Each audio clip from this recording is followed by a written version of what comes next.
Happy Monday. I'm actually going to do something a little bit different today. Um, a little different today because I know in the past couple of videos I've kind of been not ranting, but like really getting into intuitive messages, just kind of like flying off the handle, I guess. And today I just wanted to really get into a space of condensing the messages and bringing purpose to everything, because I tend to like just make videos and just be like, this is what's on my mind. Which is cool, every now and then, but at the same time definitely want to organize things a little bit more for sure. So welcome to everyone coming in. Just wanted to make sure I kind of get into the flow of things, kind of giving you guys an example of how I do flow when I am doing readings, because I do readings. I've been doing readings off and on for years now, but of course throughout the years, and throughout the sessions, of course it evolves, you know so it's an evolution, and I'm definitely at a different point of style within my readings now, and I'm very comfortable with it and I'm very confident in it. So I wanted to introduce you guys just to the flow. The way that I do readings now, I don't have to use tarot cards or anything like that. Thank you. I got a Cash App already. Thank you, Andrew. Of course, you can see my Cash App, Venmo, and PayPal information pinned in the chat and in the description for you guys that enjoy the message, for today. But also know that, of course, I'm building up, kind of starting all over again, building up the clientele again and getting into the mode again. So I'm charging $40 for 30 minutes and $80 for an hour for those that are interested in a personal one-on-one reading with me. Again, this is a video to give you an example of how I flow, so I'm going to do more so of a general thing today, and we'll be taking some general questions in the comments today. Also, if you do book a reading with me based upon this video, please just book or send your email with your donation. Right? So if you're paying $40 for 30 minutes with me, just make sure you send the $40 with your email, and you will get a confirmation to schedule an actual session with me. Same with the $80. If you send $80 and you have your email with your $80, I will definitely again send you a confirmation for scheduling for a session. So that's how it's going. I'm keeping it very simple, no websites involved, just straight to the fucking point. So I appreciate those of you that have been trusting me with the messages so far. And we're here to just keep going. So just want to say hey to everyone.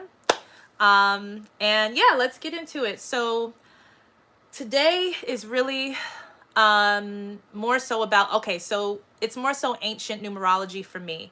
I am very intuitive with the sentience of numbers. I look at numbers differently.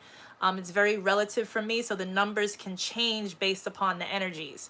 So you know how some people, they'll teach you like numerology 101, the basics of numerology, the basics of the meanings of the days and the frequencies of the days and the dates and the months and the seasons and so on. Now that's baseline stuff, but I tend to go beyond that and in between those spaces of really just getting into the current energies of the actual number. So I tend to look at numbers as symbols, almost like reading hieroglyphs or reading like symbol-based language, such as even, just Chinese and shit, like, just symbolized language, looking into the actual symbol and the number to also get more from the number. So I kind of look into that. Thank you, Sheba. Thank you so much. So yes, Lumberjack, you'll pay for a reading soon. Good. Oh, nice. Well, of course, yeah, whenever you're ready, but of course, just kind of building everything up now. So today, of course, is, what is it, November 6, right? So that's an 11-6. So I just want to go into the space of November 6th because it does have a frequency, and today is Monday, so that does matter. Today being Monday is connected to, it's a very feminine day. It's connected to the emotion, to the moon. It's a lunar based day. 6 is also a number that is very feminine and very emotional based and sexual, creation based. It's 6, it's sex. It is the dominant frequency of the feminine sensuality, sexuality, and flow and movement. This is why 6 is also associated with just a lot of the goddess energy, such as like even just like Lady Liberty, like Liberty, Statue of Liberty, or Freya, or those types of goddesses that represent freedom, romance, sex, and beauty are associated with the number 6. So the fact that we're even on like just this day, I just first off want to say that the first 7 days of any month, not just, and I'm kind of like giving y'all a little class here, I guess, so just listen in.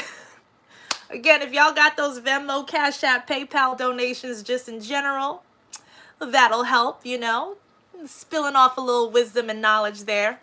But so so the first 7 days of any month, frequency wise, energy wise, or energetically, is the most important part of the month. All right, the first 7 days, just like when, in the creation story or any creation story, it is a reset of a whole different matrix every single month based upon just the compartments that we've created time and the calendar in.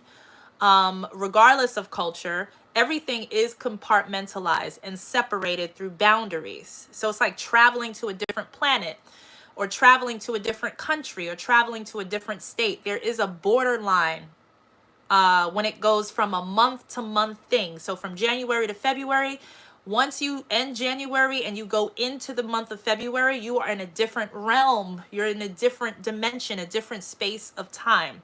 So there's a recreation of that time in the new month in the first 7 days. So just wanted to like just kind of share that knowledge and wisdom with you.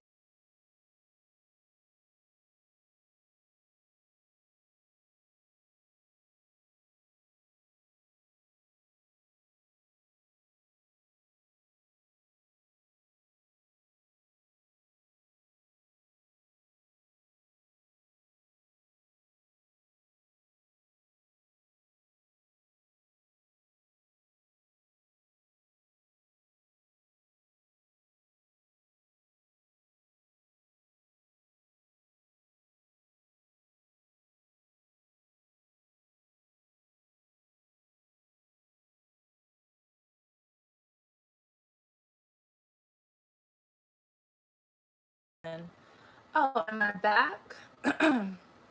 Let me just make sure I'm back. Yo, and they froze me up. I know. It's so I'm not gonna go into any. Yeah, okay, I see that I'm back. I'm not gonna go into conspiracies about like attacks on me and shit. I'm not that important. I promise you, I'm not that important for motherfuckers to be freezing me over during a very important message, I should say. Anyway, what I was saying was the first 7 days are very crucial, just like any point of creation time. So I happened to land on the 6th day in this message. So on the feminine and feminine. So the 6 is the sensuality. If you saw the last video that I made about Isis, I'll post that link in the description if you haven't seen it. It's called, or I changed the title to The Real Isis Speaks, because I did feel like I channeled the actual goddess energy in that particular message. So that 6, and what I was talking about in that last video with the Isis, the frozen ice, the ice storm, the ice of anger, Isis and her anger, and Hathor and her love and her warmth, right? So the separation between the two and the merging of the two, I talked about in the last video. So it's very interesting that I froze up. Isis is just like, hey, I'm in this message right now. All right. Because I kind of been putting Isis to the side. Because I've just been like, all right, the same sad story of the tears and the finding lost pieces and shit. I just can't right now. I can't right now, Isis. So that's not the story anymore. So basically, we are here on Monday. 11/6. So the first thing I want to say is it is a vulnerable time, just in general, because of the emotional side that is all gathered just in the day, in the frequency of the lunar side and the frequency of what 6 is actually giving off. Mother and other, I should say, mother and other, because there's a difference. So when we're talking about feminine energy right now, we're talking about mother energy and other energy. Other energy is any of the descending energies that comes from mother, right? So that's not all that we are. A lot of the religions teach us women that all we are is to be mothers that birth over and over and over again the same shit, because that's our jobs, that's our duties. And whatever descendants of those in feminine essence that comes from mother are considered the others, or the daughters. And the daughters, there is a separation. There's a war created between the daughters. There's a favoritism that is set upon the different versions of other, right? The other mother. So mother can see her own other, kind of like the doppelganger shit. Mother can see her own other as an enemy. Other can be jealous of mother. Other can be jealous of other. One other can be, you know what I mean? So it's like already developing. It's like cellular development or cellular activity. So it's kind of like the body, even biologically, where cells die off and they regrow. I would say this is giving me a lot of cellular development activity right now in how the development of mother and other develops this time around in this cycle. At least in my dimension, my world, my space, right? I don't want to go to war with my others. I don't want to go to war with my mother. I could be mother and then descend into an other. I want to be able to travel through my different levels of femininity freely, and rightfully so. So a lot of the war that is happening just globally, right, and expressed in different parts of the world, a lot of it is the war on this, the freedom to literally just passageway through different parts of yourself. A lot of this passageway has been given to a lot of the masculine essence in biological male bodies. I am not male bashing. That's just a fact. All right. They get to explore their others through mother, though. So all the doors and portals have to go through mother in order for even the masculine side to develop as well. Right. And then when the sons are developing through mother, somehow one or two aspects of that masculine energy is capped as father, just out of nowhere. So then there's a control factor of the masculine over mother. So that's how mother has a father. So if you ever, I'm going to slow down for a second. If you ever wondered, all this talk about masculine and feminine, male, female, right? The biological state of being energetically, you realize that there's no one, I don't give a fuck. I'm not talking about digital shit. I'm not talking about cloning or technology. I'm talking about the natural essence of birthing. Okay? Because I know we don't need women's wombs anymore. Right? Ooh. Anyway, in any point of view of natural creation, of course, you can't get solidified into any kind of world without mother being involved in that. So there's been this weird semi-jealousy that has been carried through eons of this particular type of masculine that hates the fact that she has to be the one, the portal, the key, the thing, right? So what you do is you create a system so that when you are birthed through her, meaning you treat her nice at the first 1 or 2 days, and then that next day when you're already birthed through, we're talking astrally now, um, you become the son and you grow into big men overnight, and then you become her father. Damn, just like that. So this is how Father God, the Father God concept has come into play, is because Father God had to be birthed through wisdom first. I mean, the female version of God is named Wisdom in the Bible, right? So has to be humbled first through the feminine portal, and then sometimes big ego comes in and says, move out the way. Now, sometimes this works. And this is when we're talking about true nobility in how masculine and feminine works. So it's kind of like you want that, though. You want the sons to eventually become a hierarchy of your feminine, because the feminine mother aspect wants to also be taken care of. She gets exhausted and tired of birthing constantly, energetically and physically. So of course, she wants to trust her sons to come over and relieve her of something, right? So that's a good thing. So I'm not a feminist. I'm not one of those women that are just like, oh my God, us women need to do everything because we are everything. Nah, that shit is too exhausting. I want to sit back and let my beautiful masculine and beautiful male energies come through and help a sister out. Help a mother out, help a other out, help a daughter out. Become my father, become my brother. Don't just be my son. You are my son, just energetically, and then everything evens out. Become my brother, become my friend, become my lover, become my father, become my grandfather, right? So that's the whole point. That is healthy feminine, allowing the masculine energy to grow and expand so that the masculine energy can see the value and offer true gratitude to the feminine essence that has allowed him to grow into a true man. All right? So that's the healthy part of the shit. So we want to keep that system going. We don't want to shut that system down.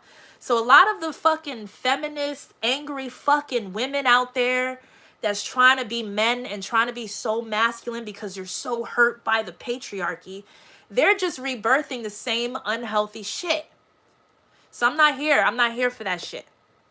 Not here. Thank you. Cheers to you, Richard. Cheers to you.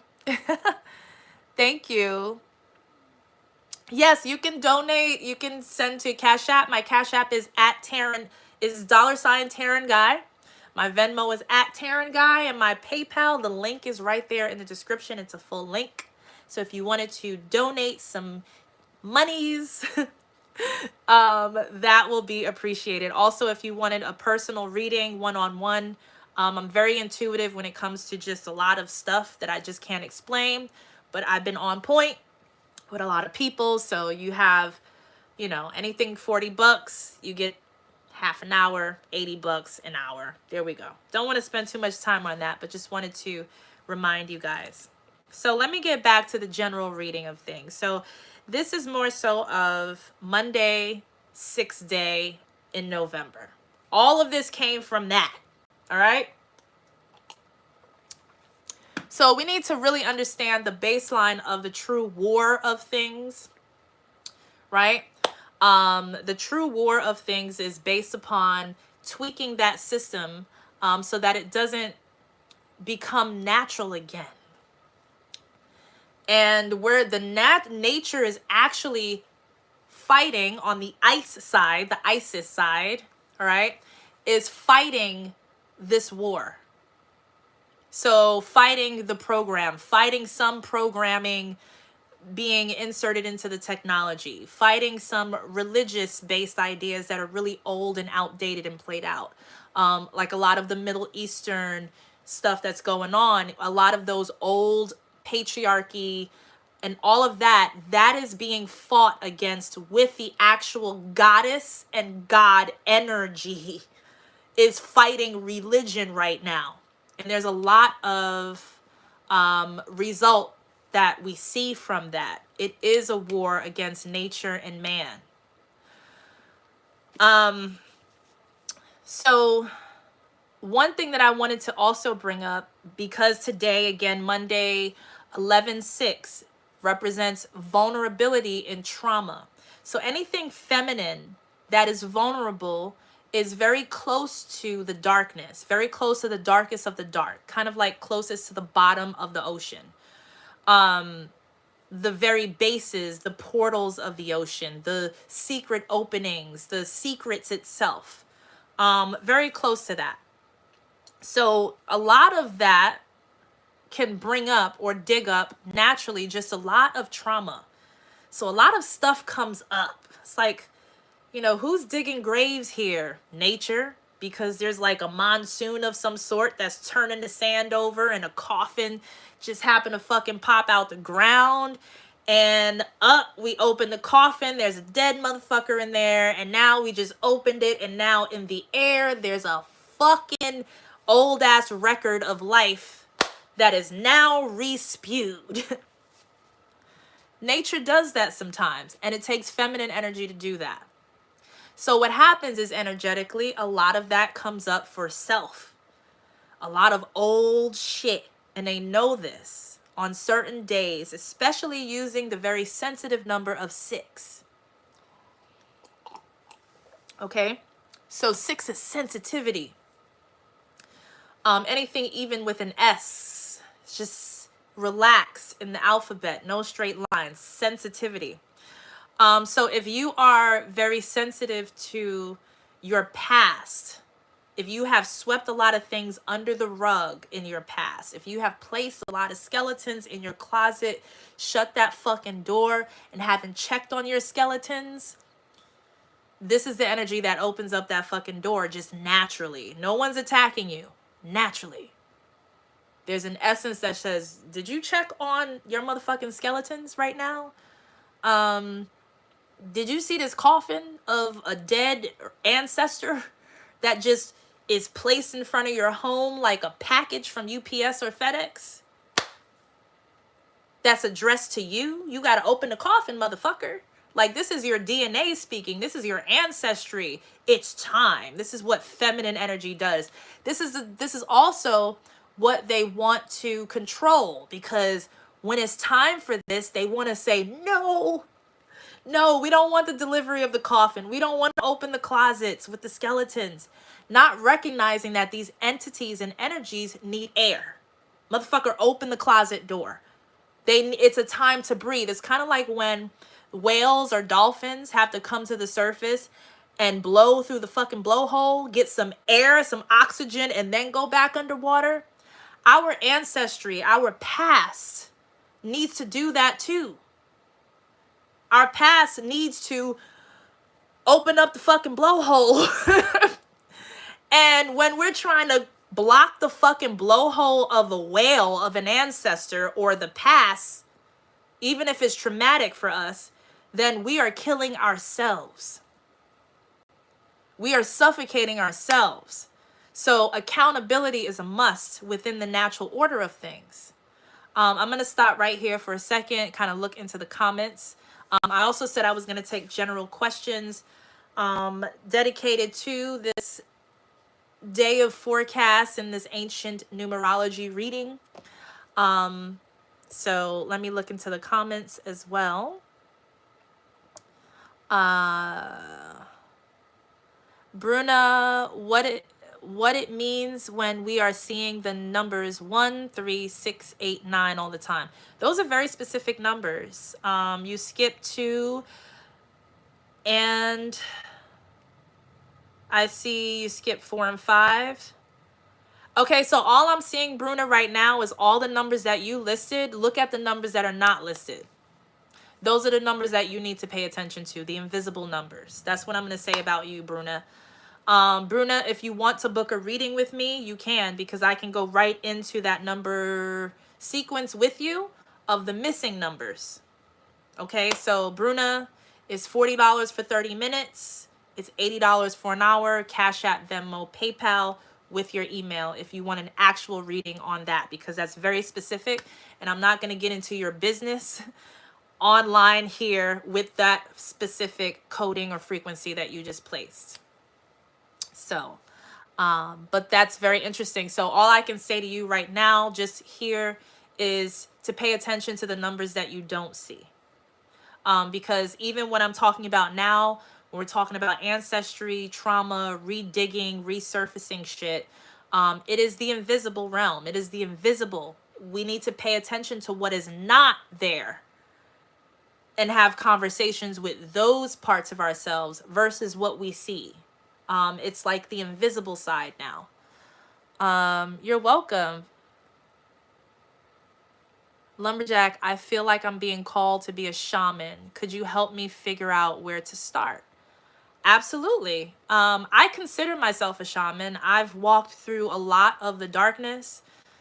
I'm still walking through the darkness. The darkness for me has turned into home. Again, I like to use the bottom of the ocean. That's where like the octopus live and all these fucking creatures that you don't get to see. They live there. I've been forced to go all the way in that space.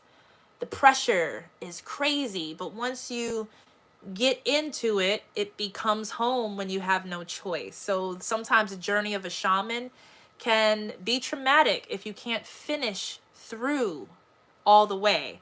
To become a shaman, it's not just about being a light worker. That usually comes first. It's the easiest. I have to say, light work is the easiest. But you got to get back to the light work. So the first beginner's light work is easy. It is a think positive, be aware, be awakened within self part of shamanism. The next door to shamanism is hell. You got heaven, you got to get through hell. It's kind of like walking through the coals of fire with bare feet, with no tricks, no tech to help you out, just straight up feeling and sensation. Your eyes are taken away for the, and this is real shamanism. A real like true shaman would understand exactly what I'm saying. Your eyes are taken, which means your identity is taken.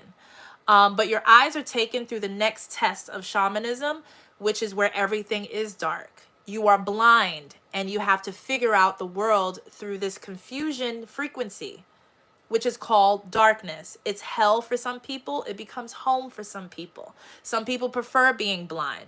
I'm one of those people. My eyes were taken through my journey, and I actually just replaced them with blind eyes. And I think they're beautiful.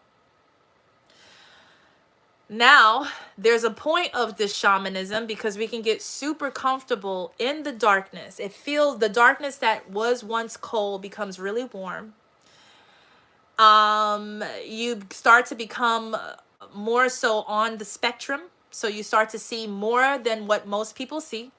Because you can only, if you leave a person in the dark, they have these retreats as well when you're like, you sit in darkness and you have to be silent for a certain amount of time to where your mind hallucinates and you have to deal with the hallucinations, right? So it's kind of like that. Sometimes this way of being is so fucking beautiful because once you come back into the world, you have a different sight that nobody has because you had to create the sight because you didn't have eyes. So, but what is most important to get back into the world, because shamanism in the darkness, it feels like death. And a lot of people prefer death. Again, a lot of people are comfortable in death more so than life. You have to come back into life, which means you have to come back into light. See, I'm not afraid of the dead or death because dead or death just means you can't see me. Death means I don't really need to pay attention to what the fuck you're doing right now because I'm dead. I'm off the grid. I'm in my own world. So a lot of people would rather be dead than alive because the darkness is so fucking beautiful. But we have a thing called world. We have a thing called matrix. And I have not received any other donations yet. I'm kind of offended because I feel like I'm doing such an amazing job. This is where ego comes in. This is where light comes in. And this is why I got to get the fuck out the darkness, because I'm not dead. So when you have to come back into the light, you have to come back into life again, which means you got bills to pay. You start to see, you come out that tunnel, your eyes start fucking adjusting again. And you're just like, oh shit, my phone bill is due in like 4 days. I have rent. I have to eat, because a lot people that live or that are alive, they have to eat food. We have a monetary system, a money system going on here. This is the other side of light. This is Luciferian light. This is not light work. This is light, illusionary light. Oh shit, I was a light worker, but that shit was volunteer work. I walk through the death realm. I enjoy it, but then now the death realm is pushing me back into the fucking Luciferian light. Luciferian light says, bitch, is you rich or is you poor? You got money or no? That's what the Luciferian light is. So I'm going to just pause for a second until I get like another fucking Cash App or something, because I ain't get nothing. And it's been like, what? 31 minutes. The ratio's off.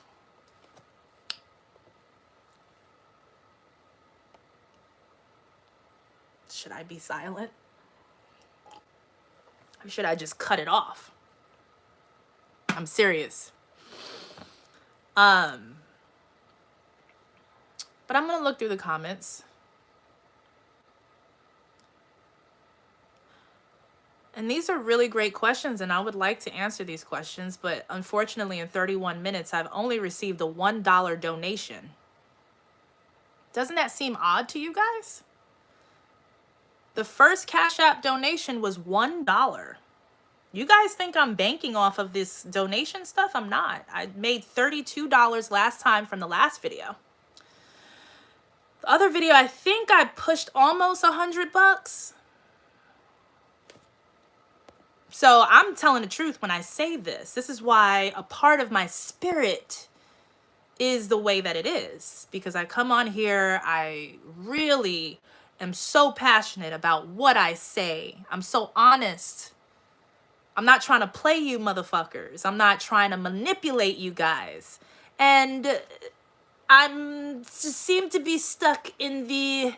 Thank you, Cecilia, for your Cash App donation. I mean, your PayPal donation. I see it in the email. Thank you so much. I seem to get stuck in the mother energy all the time, every time I come on here. And that I'm other right now, and other has to get paid. Mother doesn't get paid. You guys are right. This is why mother dies. As soon as she fucking comes into the world as other, she cuts her head off. And it's a celebration. Mother, thank you, Vincent, for your Cash App donation. Thank you. Sometimes you just gotta help. Sometimes it's programming. Because a lot of people, when I come on here, a lot of people resonate with my energy because it is very nurturing in the word of things. But people don't see me as other, they see me as mother, just naturally. And I love being a mother, like literally and figuratively. But I also need to be other in order to survive in this world. As a woman, I need to be other sometimes. I need to be daughter. I need to be girl. I need to be young. I need to be taken care of. I need to be supported. You know what I'm saying? And that's where a lot of girls have their daddy issues. You know what I'm saying? A lot of what the daddy issues, girls and all that. A lot of that comes from girls constantly being forced to be mothers. I understand why I was a teenage mother, like why I had my son at 16 years old. He's 23 now, literally was born in the year 2000.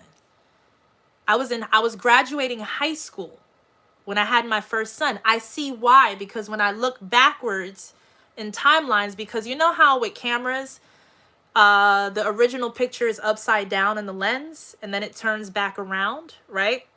That's how it is with time and reasons when you ask yourself why. In the future, which is my future right now, to my past self that was 16 years old, I can see why I was a teenage mother. Thank you, Dashix. Thank you so much. I see it's a donation that is for a reading as well, because it's $40. So thank you. If you can send me your email, you can email me at TarenGuy@gmail.com if you would like a session, because I see that you forgot to add your email. Unless it was just out of the kindness of your heart donation, I appreciate that. Thank you. So I can see backwards as to why, because sometimes in your future, you're forced to be or play certain roles that trickle down into your past that's still a child, and you make decisions based upon what's reigning from your future self. So I made a lot of decisions having children early when I wasn't ready, because there was a lot of pressure forced upon my future self that I had no idea of, that reigned upon my child self. So it's kind of like programming. We can program, or I feel that we program ourselves from the future down. Like it's raining the future. So we're constantly, every time it rains from our future selves. And if we're not developed in the mind just yet as children, receiving these programs, receiving what's happening from the future, then sometimes we can interpret those things based upon our childlike mind. Am I saying that my son was a mistake? Thank you, Ricky, for your Cash App donation. Absolutely not. Not a mistake. A mistake is when you take something, you fucking like take a picture. Oh, that was a mistake. Let me do another take. Another camera shot. Take 1, take 2, take 3. Take. My children are not mistakes. They were interpretations of the reign of myself. So how can I regret any of that? You know what I mean? I kind of wish I was a little bit more responsible in my decision making, but I wasn't. You know why? Because I'm fucking living a life right now that's fucking confusing for a woman my age. I don't even have my own apartment yet still. How the fuck? If this is raining down on my 16-year-old self, it's a little irresponsible and out of whack. Bitch, you're supposed to be having your own fucking house, your own car. You got kids, bitch. Where's your man? Where's your husband? Oh, you went through a traumatic breakup with your significant other that created or parted ways in a very traumatic way that took you away from your children. I don't tell my business because I don't have to, but I know people wonder, where the fuck are her kids again, right? God damn it. She over here in California. If you guys follow my ex, I don't know if he posts pictures of the kids. He's a great father. And I love my children very much. Very much. I still consider myself a great mother, even though I'm not physically with them. And they know me. All of them do. But the thing about that is, sometimes when you're dealing with adult stuff and you break up, there's stuff that happens that you shouldn't have to explain to everyone. So I am just a human and a woman trying to still get my shit together. Because yeah, we had a whole house together. We both had to leave. Where the fuck? He was more equipped to take the children. I was not. COVID happened. Business went down. His business went up. He was more equipped for that. Yes, that is what's best right now. Good luck. I love you. Please go figure it out. I got the kids. Great father. He never accuses me of being a bad mom. I have a great thing going on with my ex. And my children love me. My daughter's birthday was on the 4th. So I don't feel guilty about that, but I do kinda. You know what I mean? Which is probably why I'm talking about it right now, publicly, when I don't have to. But it's Monday and it's 11/6. It's a vulnerable feminine day. Coffins come up. digging shit comes up.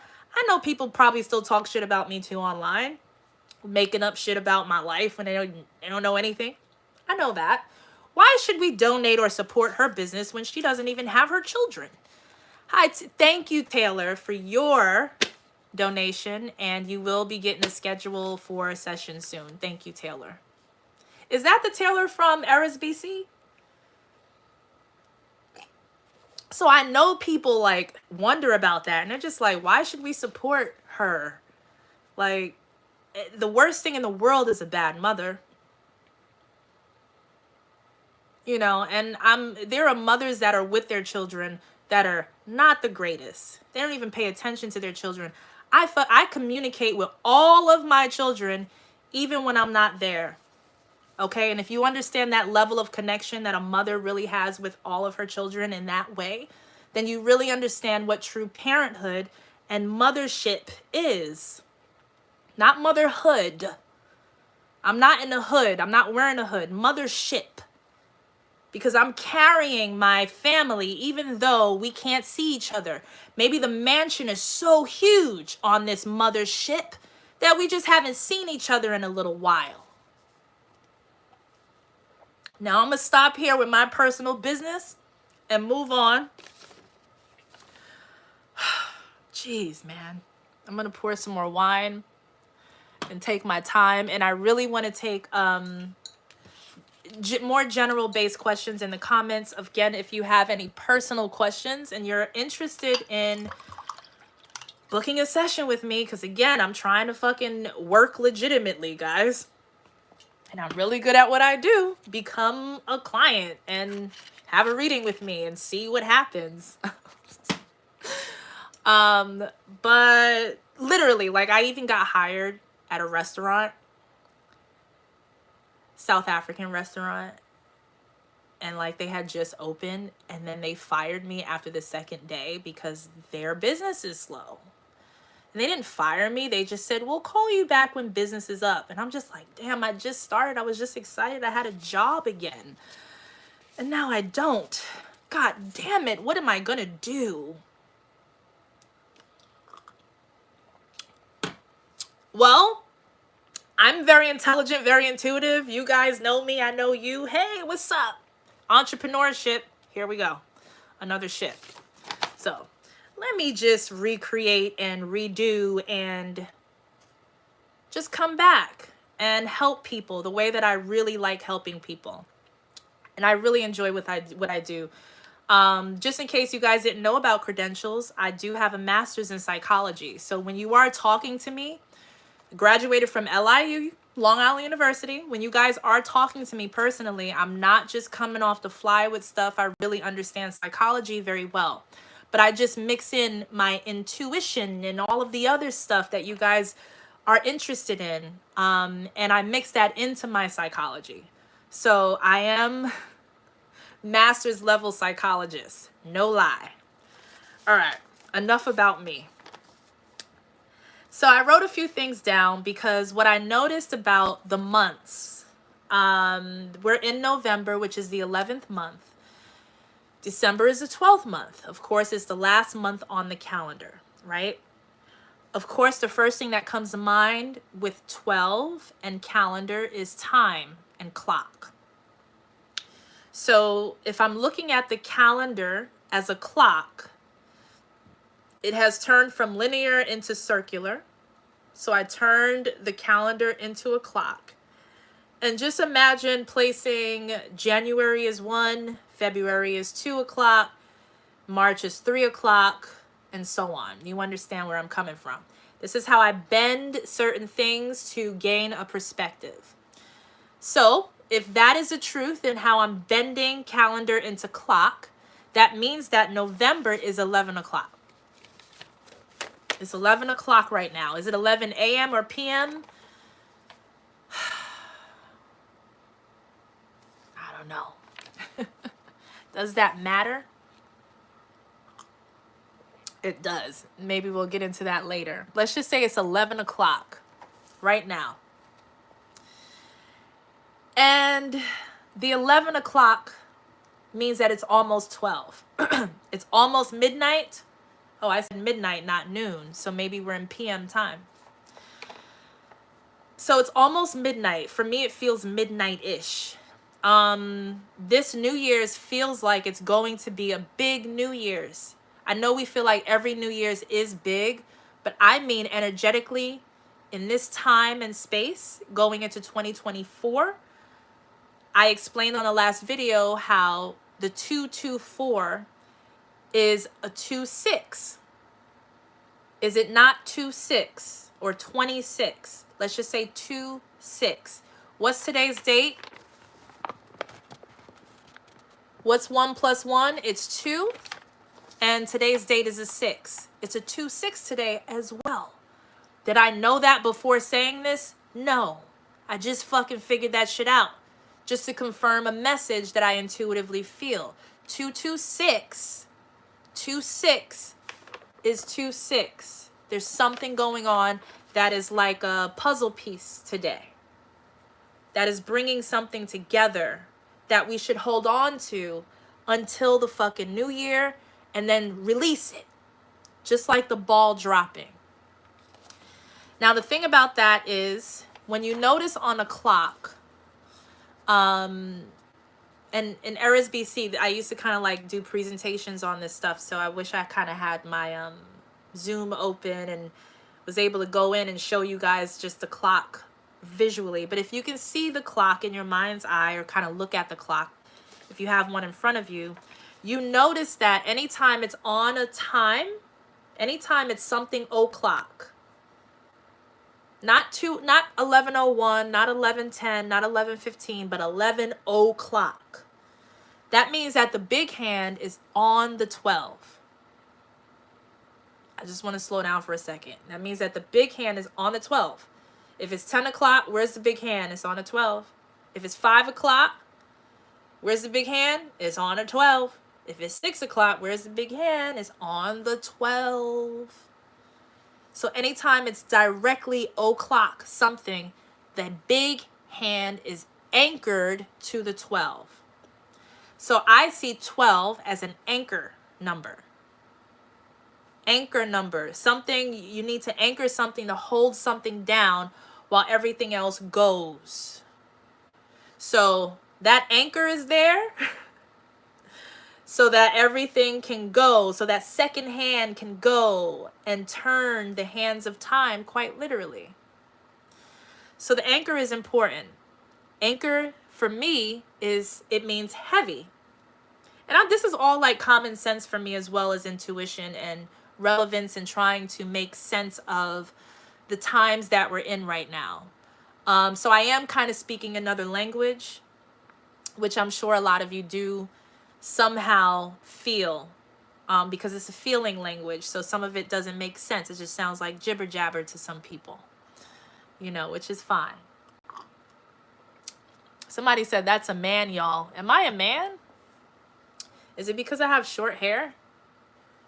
I mean, I am a man too. I mean, I do have a vagina.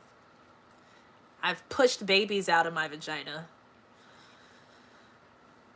But it's nice being a man too. Men's have penises. And I believe the clitoris is kind of like a penis. Or men with small dicks kind of have big clits. So does that make a man with a really small dick a woman? Because he has a really big clit?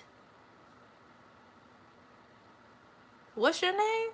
What's your name that just called me a man? What's your name? What's your name? Black alien. Ooh. Ooh.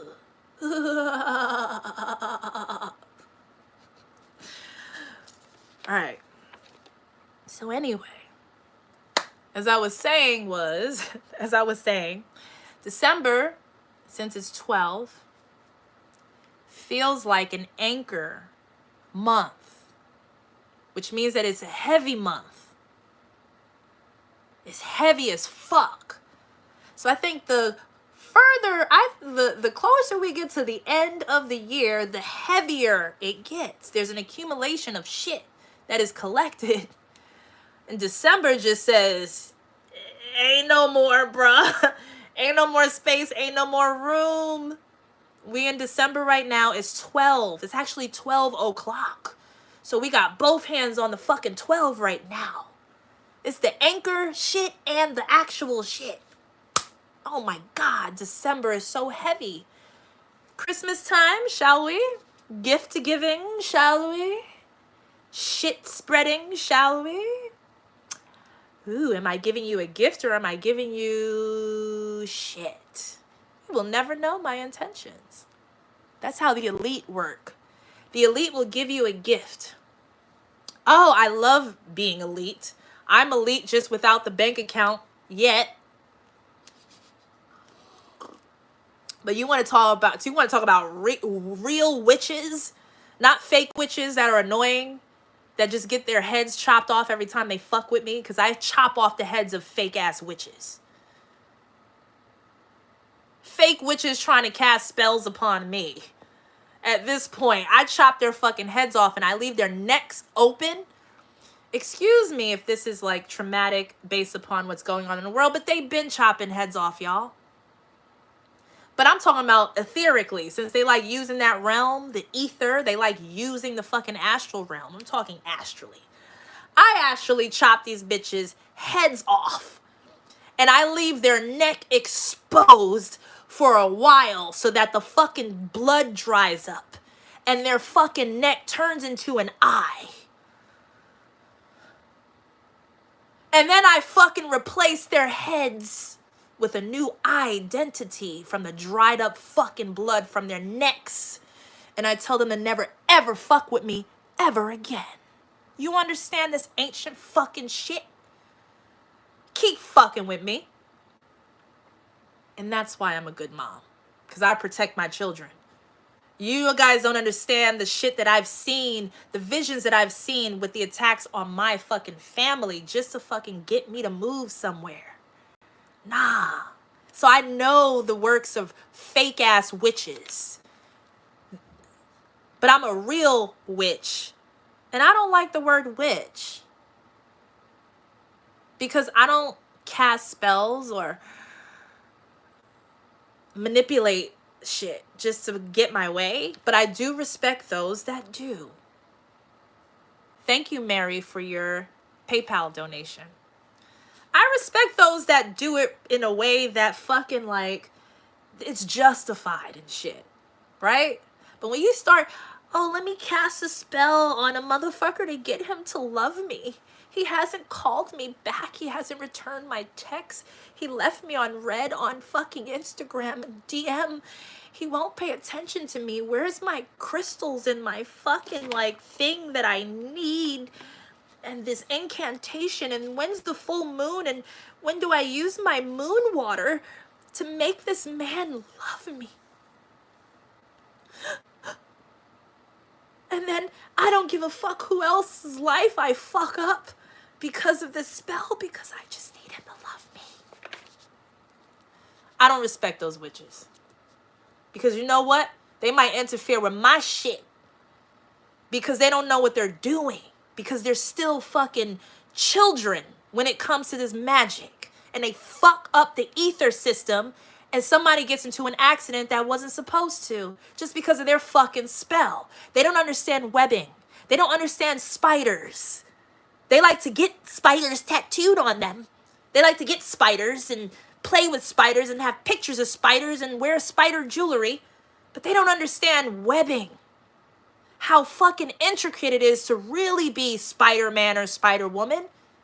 You gotta know the fucking web creation. And you gotta know that if you fucking shift a fucking piece of the string of silk over 1 degree, that it fucks up and it vibrates the entire fucking web system, bitch. Because of your insecure ass, you're blocked from my fucking web.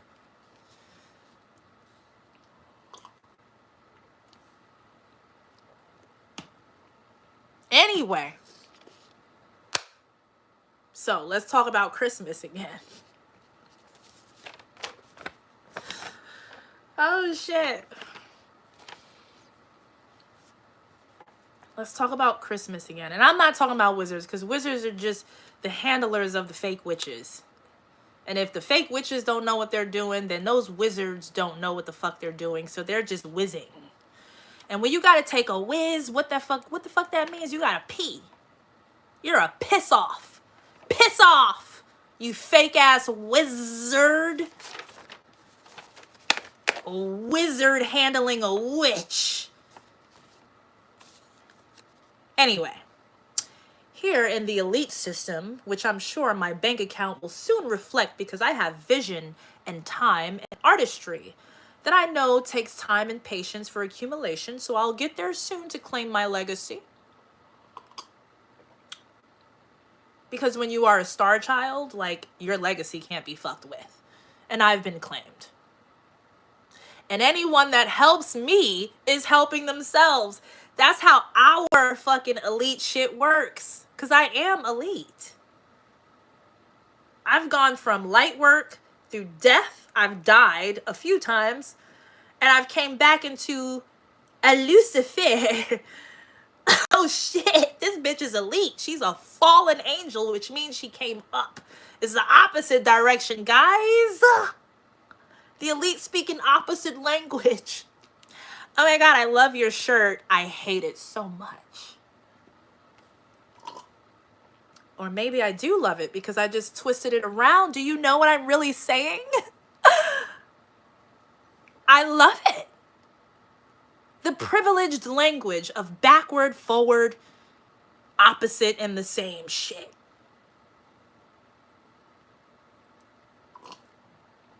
Anyway. So, you can't fuck with an elite legacy because they'll fuck you up. So, anyway, those that help.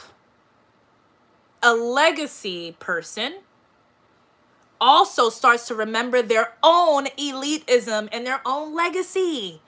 It's not a, oh my God, you guys are peasants and I'm better than you. It's like, yo, remember that we're kind of like similar. Yo, can you like throw me a bone and I'll throw you a bone, and then maybe you throw me 3 bones and then I'll get you 6 bones, and then we just building a fucking skeleton of some shit that makes sense. That's called family. Not hierarchy. I'm not better than anyone. I'm just good at what I do. Hey. The fuck? Damn. Whew. You guys have the wrong idea about being an elite. And you guys attack the elite and the families and shit. Why? You need to attack the motherfuckers that don't know what they're doing.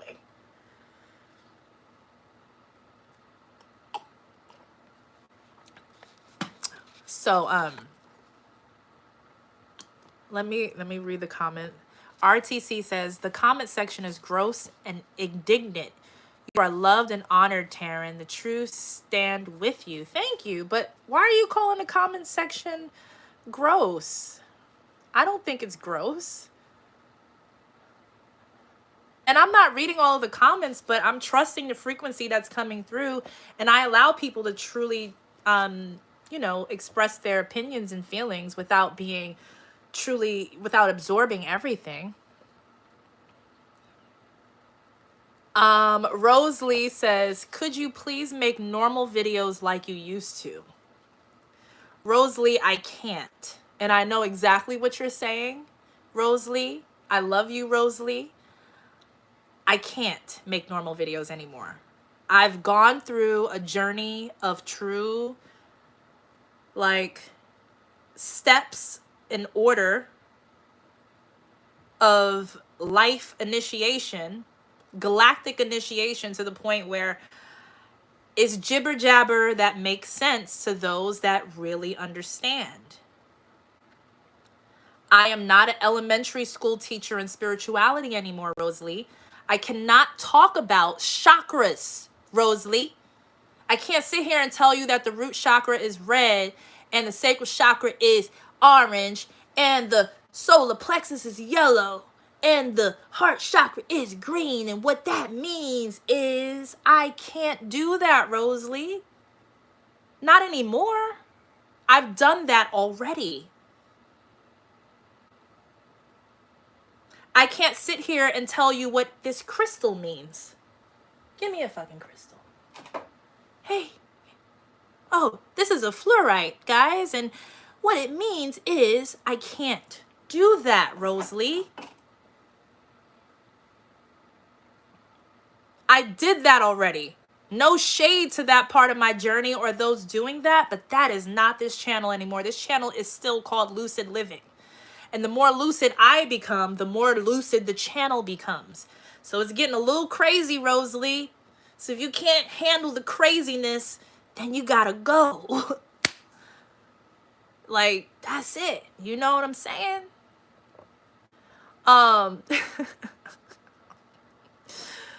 I've been with T for over 5 years. Y'all don't know shit in these comments. What the fuck is going on in the comment section? Okay. I mean, listen, I'm not, you guys handle that. Like, I'm just trying to focus. So what I was saying was Christmas time. Let's get back to December being 12 o'clock, the anchor, the heaviness of the accumulation over time. December is the last month. December has a cut-off point, quite literally. And that cutoff point is very important to pay attention to, because that is where people can literally get cut off from a lot of things. If they're too, like, this is where we're talking about heavy. In the last video, I talked about a good kind of heaviness. Good kind of heavy is, and I wouldn't even call it heavy. It's called weight, like good weight, I should say. That good weight, you know, is the weight of experience, the weight of love, the weight of patience, because weight also correlates with the timing of waiting. What are you waiting for? Is it worth waiting for? Because the longer you wait, the heavier you get in the weight, right? So even what are you being patient for? Even when we're talking the fucking word patient, what do we call motherfuckers in the hospital? We call them patients. So you see the word twisting and the word play. I'm trying to teach a language without teaching. If you catch it, you catch it. That's how you figure out the frequency of what you're actually saying. So when someone says be patient, my metaphysical mind, I should say, because elite is privilege. It's like being a part of a family or a group that sees you and recognizes you and helps you anchor in. Because once you've been recognized, if something happened to you, something happened to them. So they have to protect you. That's called elite. That's called family shit. Mob shit. Real shit. It's just like, yo, she's been recognized and identified as one of us. So if something happens to her, something happens to us. And we ain't here for that shit. So she's connected. Sorry, guys. That's called elite. All right? Now, my metaphysical mind, just being alive and being a being that is here, that has memories and traumas and life experiences and shit, says, wait, you telling me to be patient? Are you telling me to be a patient? Am I sick? Are you telling me to be patient? Are you telling me to become a patient? Am I sick? That's metaphysical thinking. Just like that. It's not crazy thinking. You're not driving yourself crazy. You have to learn how to configure the intentions of people's speech, even if the human that is speaking to you is just asking you if, or telling you to be patient. You know what they mean, but what do they really mean? And this is where you start fucking turning crazy if you can't handle this level of multifaceted language. Because you have to look into patience and patience. And then you have to quickly quickly choose and grab on to the meaning, because the subconscious mind of a true metaphysical person that is already tapped in will grab on to the wrong meaning for them because they absorb something else. So you got to be aware. It's kind of like it makes you tired sometimes. And I know what it feels like. It's just like, oh my God, this language is so exhausting. This is why I don't want like to talk a lot anymore. I don't like talking a lot. When I come here on video, this is when I talk a lot. When I shut this video down, I don't like talking to people anymore. When I go out, if I go to dinner or lunch or something, I really like keeping to myself, and I really just like vibing, because I become hypersensitive to language, and too much of it can overstimulate. I can overexhaust. The reason why I'm here enjoying myself is because people are sending me donations too. Like, there's a fucking exchange here. I can talk if you guys enjoy hearing me talk because you're here. And I still have energy to do so because I've seen Cash App and PayPal donations. Thank you for the reciprocity, which keeps this shit moving for right now, you know? Self-preservation, exactly. Now, let me just end on the note here to end the reading before I get back to the comments. December is heavy. When someone understand that the later in the year you get, the heavier the energy is. If you're not able to navigate through heaviness, then you're fucked. You feel depressed, you feel crazy, and sometimes the best of the heavyweights even go a little loco and berserk around this time. There's a lot of, oh my God, do I want to kill myself? There's a lot of suicidal thoughts. I bet you if you look into the statistics of the time of the year motherfuckers want to or think about killing themselves, it is around fucking holidays. It's around Christmas and New Year. When motherfuckers really think about really think about killing themselves. Like, might do it. Like a 1% to 2% chance of actually fucking doing it. That's how stressed out and that's how fucking nuts some people feel at this time of the year. Is for a reason. It is 12. It is the anchor point. So, what I'm saying is, when on December 31st, when you're watching the ball drop in Times Square. Now, I am born and raised in New York, Brooklyn, New York. Can I just say something for a second? Because we're having fun here. We're going in and out of messages. We're having fun. We're keeping it light and dark at the same time. So we're a little gray right now. We're gray. So pardon me and my side comments. All right? We're a little gray. So.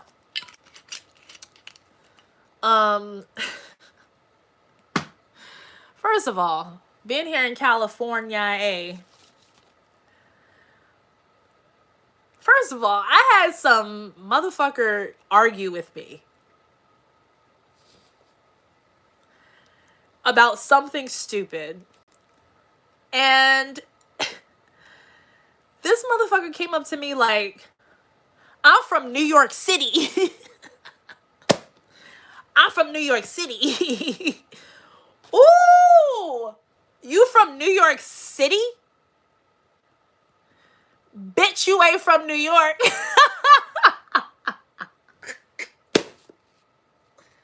they be lying here. They be lying. First of all, I'm from New York, and I'll never say I'm from New York City. And I say my R on purpose. New York City, New York, New York. You want me to say New York? Like, I'm from New York. Where you from? New York? We're in New York. Brooklyn. We're in Brooklyn. Bed-Stuy. East New York. Brownsville. We're in Bed-Stuy. Utica and Fulton, motherfucker. Like, boys and girls, A train, C train, next stop, motherfucker, Ralph Avenue. Atlantic fucking Avenue, when I used to drive downtown to fucking go to school. LIU, motherfucker. What else you gotta test me on with my New York shit? You want me to give you more between streets, motherfucker? With your California ass testing me on my New York shit? Patchen and Decatur, motherfucker. Halsey, motherfucker. Where did I go to school? My elementary school in East New York, 3 train, motherfucker. Pennsylvania Ave, Livonia, and Penn. What the fuck you got to say? Oh, yeah, you from New York. You from New York. Oh, shit. You from New York. The fuck? This bitch just named, like, fucking between streets that ain't nobody asked for, and train stations and train stops. Shut the fuck up. You're from New York, bitch.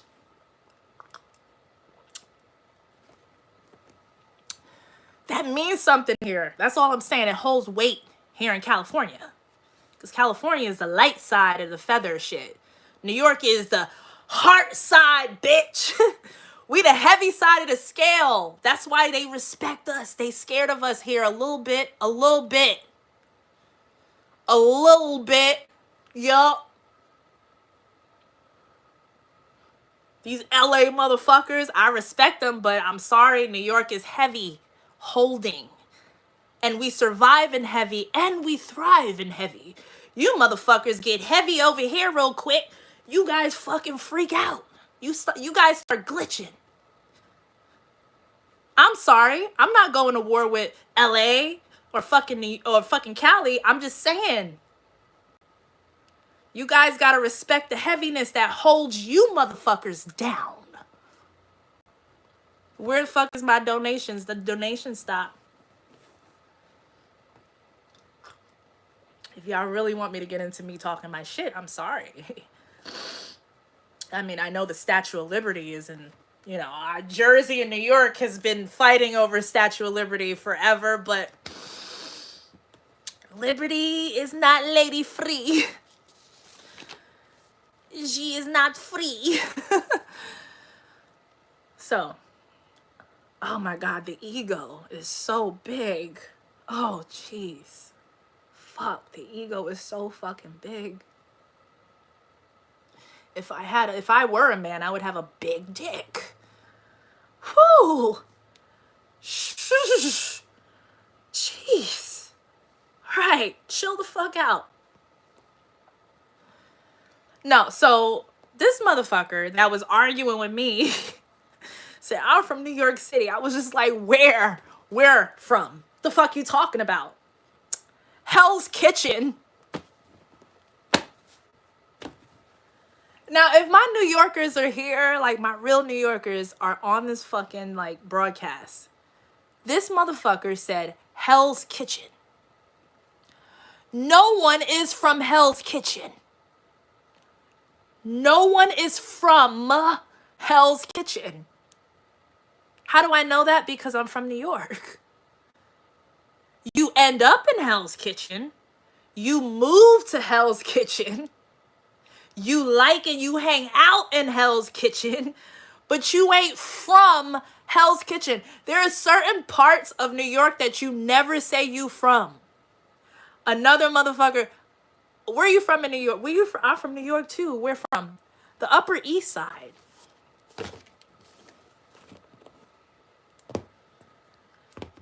Here's the thing. There are some people that are from the Upper East Side.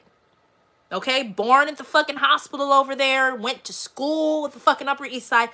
I'm not going to discount that. However, a real Upper East Side grown motherfucker would say this. Where you from in New York? Oh, the city. Oh, we're in the city. Oh, Upper East Side. You gotta wait till you say Upper East Side. See, I'm teaching you guys some things, some lingos and shit. if you gonna lie, lie for real and lie for a reason. So I'm telling you, don't ever say Upper East Side when a New Yorker asks you from where. The city. Don't say Manhattan. Please don't say Manhattan. If a New Yorker asks you where in New York are you from and you say Manhattan, bitch, please just say the city. Where in the city? Oh, Upper East Side. Oh, okay. The fuck out of here with this shit. So they be lying. So I know when they lie, New York has the eyes for lies. Oh, they get so embarrassed. So there was somebody that told me they was from Brooklyn. And I said, where from? Because we go through the whole fucking variation chart. Like people be doing to me. We're from Flatbush. Word? Where Flatbush? He wasn't prepared.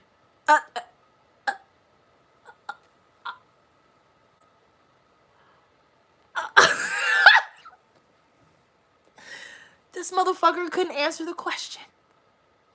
He said he's from Flatbush and he wasn't prepared to give me streets. By Canarsie Flatbush?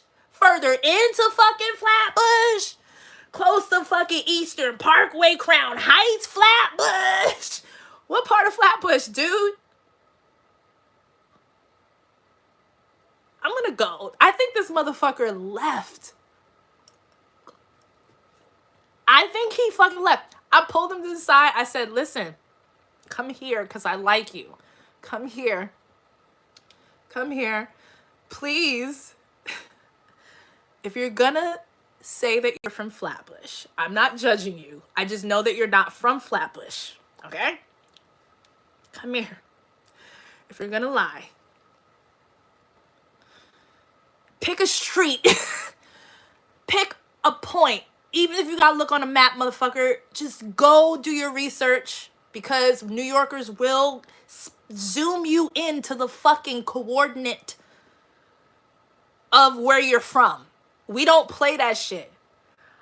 It's scary because if you're lying, if you're caught lying, we are the jail system. We can lock you up for that. Did you know that? Like New Yorkers, like real New Yorkers, like certified New York motherfuckers can lock people up, put them in astral jail, which affects their lives significantly. That's why they're afraid of us. We're jail, motherfucker. You gonna put us in jail, nigga? You taking me home. Put me in jail, motherfucker. You taking me home anyway, bitch.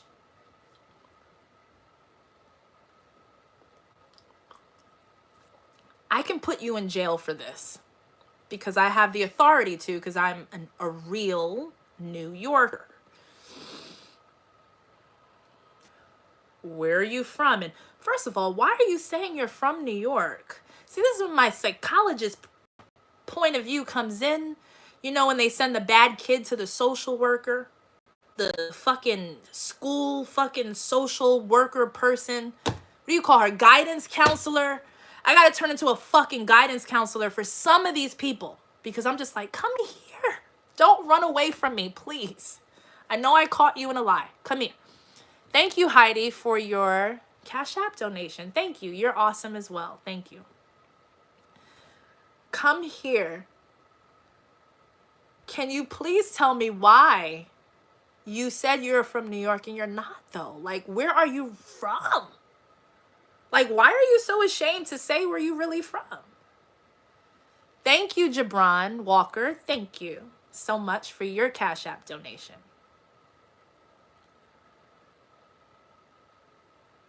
No answer, plead the fifth. Like, I'm not telling you where I'm from because that's me kind of admitting that I'm not from.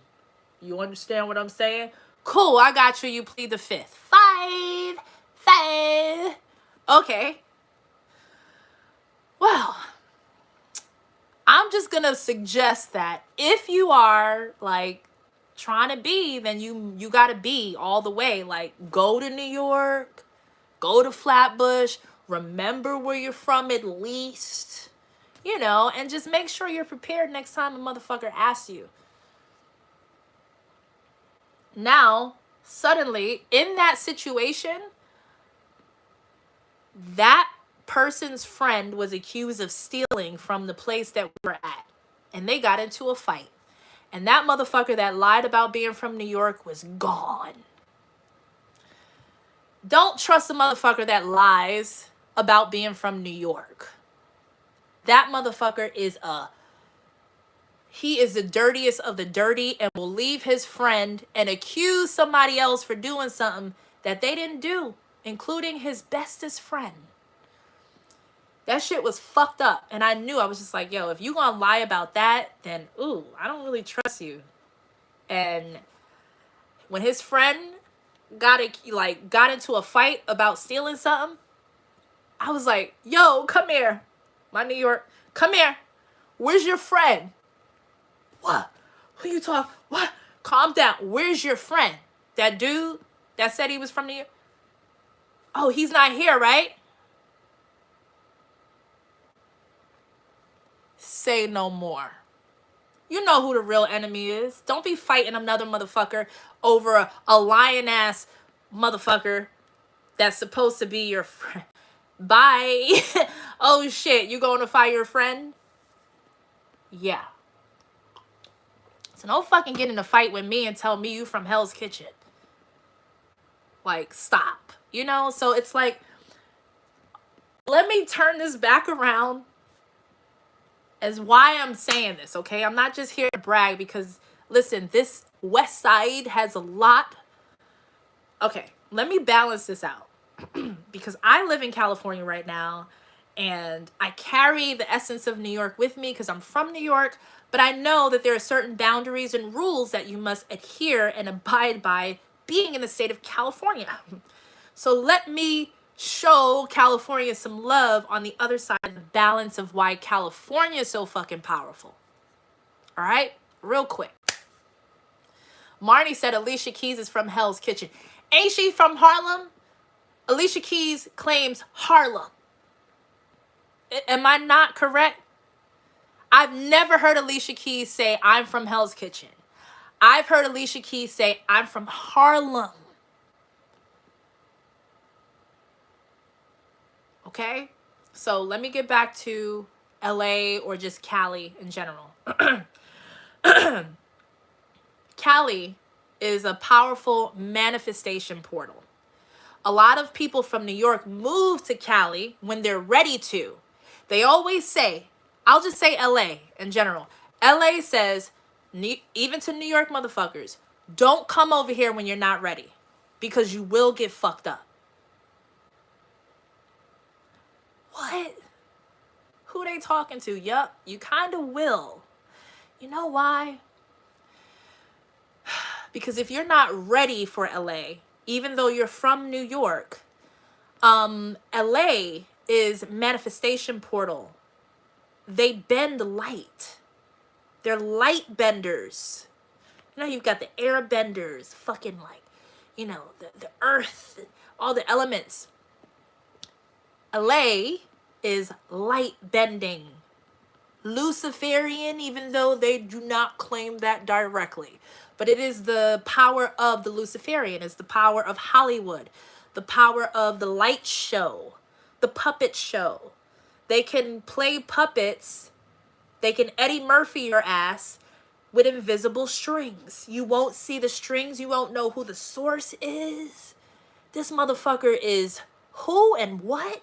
And how many of these motherfuckers is around me, even though this is just one? So you mean to tell me he's him, but he's also her, him, and her? How the fuck did they do that? I don't understand. This is the philosophy of the Eddie Murphy shit. Like, a one motherfucker can play a dinner scene of an entire family of himself. First of all. Second of all, they can Eddie Murphy your ass. They can be a fucked up bitch here, and then at the bar, they're the nicest person that you're fucking exchanging numbers with. But this motherfucker is also the fucked up bitch that you ran away from. Yeah, that's some real Illuminati shit. Illumination. Shit. Light bending. This motherfucker bent light. Woo! I'm the one you hate and love. Ooh, I'm LA, bitch. We was born like this. We was born actresses and actors, bitch. We don't have to go to school for acting. You know they fucking laugh at motherfuckers that say that they're going to school for acting. Guess who say they go to school for acting? New Yorkers. Yep. See, you see how I flipped it real quick? Because a New York bitch will come to LA and say, I went to NYU, the best school for acting. And an LA motherfucker would be like, you wasted your fucking money. Unless it was a scholarship. Who the fuck goes to school for acting? Ooh, did I offend those who are studying to be actors? Did I? Damn, how could you have this conversation without offending people? Well, shouldn't you know the... Nope. The fuck you going to school for acting for? It's kind of like bartending. This bartender told me, because I think I would make a great bartender, by the way. This bartender said, let me give you a tip. Because I like you. And I know you would make a great bartender. Please don't go to bartending school. And if you happen to do that, please don't tell anyone that you fucking went to bartending school. You would be the joke for a very long time if you put that shit on your resume. I went to bartending school. Who the fuck goes to bartending school? Not real bartenders, sorry. Real actors don't go to acting school, sorry. They audition, or actually they get chosen to come to auditions. Okay, so let me explain to you guys. Am I spilling too much tea? This is wine. This is why this shit is exclusive, man, because ain't nobody else in the fucking world gonna tell you this shit like this. This is why I get the donations. I deserve this shit. I'm helping a lot of people in different ways, especially people that are thinking about getting into certain careers and shit. You got a lot of young people, 20, 21, 22. They live in Utah and Nebraska, fucking Idaho, and they're ready to move to either New York or LA, right? So I'm helping a lot of the youth that are very talented, but they think they have to follow a certain blueprint because they're very green-eyed. They're very like pure in their intentions. And I really want to be an actress. This is really my dream. I am from Utah and I'm 22 years old and I'm going to invest in acting school and I'm going to move to LA. And I really want to get into film and writing. And I know there's like the strike going on, but I know that there's still opportunity and I'm still going to go. Shh. Shh. Cheers to you, Pavel.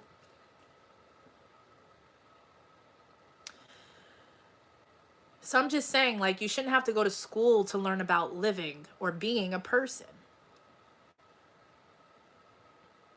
If you're playing a character, that means that you resonate with the character naturally. It's a natural talent. Acting is a natural talent. Now, the schools I give respect to is they help people bring out the vulnerability part. They're not teaching you how to act. You can't teach a person how to act. Because if you go by how you learn how to act and you go to an audition, you're overacting and you suck as an actor. If I'm watching you on screen and I know that you're acting because you learned this technique from acting school, you're a bad actor, which means you're bad at a lot of other things, including sex. you're a bad actor, then you're bad at sex. You can't fuck.